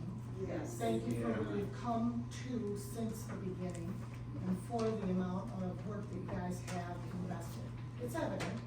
It is. And it's appreciated. It is appreciated. And, you know, it's nothing personal, just like with us, it's nothing personal. It is our due diligence as a neighbor. One thing you've done is you've caused a lot of neighbors to get to know each other extremely well. So I will tell you what, there's a whole load of us now. Yeah, and I'll tell you, you can all come after this is all over because it's over. But all I can say to you is, please also consider, I didn't hear and Heather read about the bond. You guys are looking at money to come in, and I'm not gonna be long-winded, I promise, but you're looking at money to come in for the purpose of Groveland Township, and if I understood it correctly, what Bob addressed, is that 1.5 million approximately will be over time. So my question is, and I don't know how this would work, it's a question for this panel over here that's obviously you guys have gotten some great advice from. How would you create a bond or something that would exist so that if there is some sort of a catastrophic event of any nature, even if it's during construction, or if it's in 2 years, as you pointed out in your research, that it would protect those of us that decide to still live here, because we've been here a very long time, and raised our kids, and I won't go into the emotional and all of that, I could go on and on. But those of us who decide to stay here, how then would that mitigation work if our insurance doesn't cover? How do we get our claim up? If, for example, let's say we own livestock. That's all, and How this does is that all what, happen? this is what I brought up earlier. We have that in there. Outside of it? No, it's in there.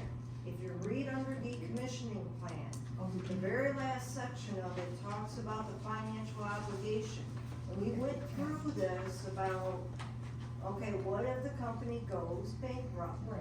We ask for 100% of the bond upfront Okay, so before that- we break soil. So that would include as well if there is a catastrophic event? All of that. Okay, that's, is I all didn't understand, I read that. Yes. Okay, thank you.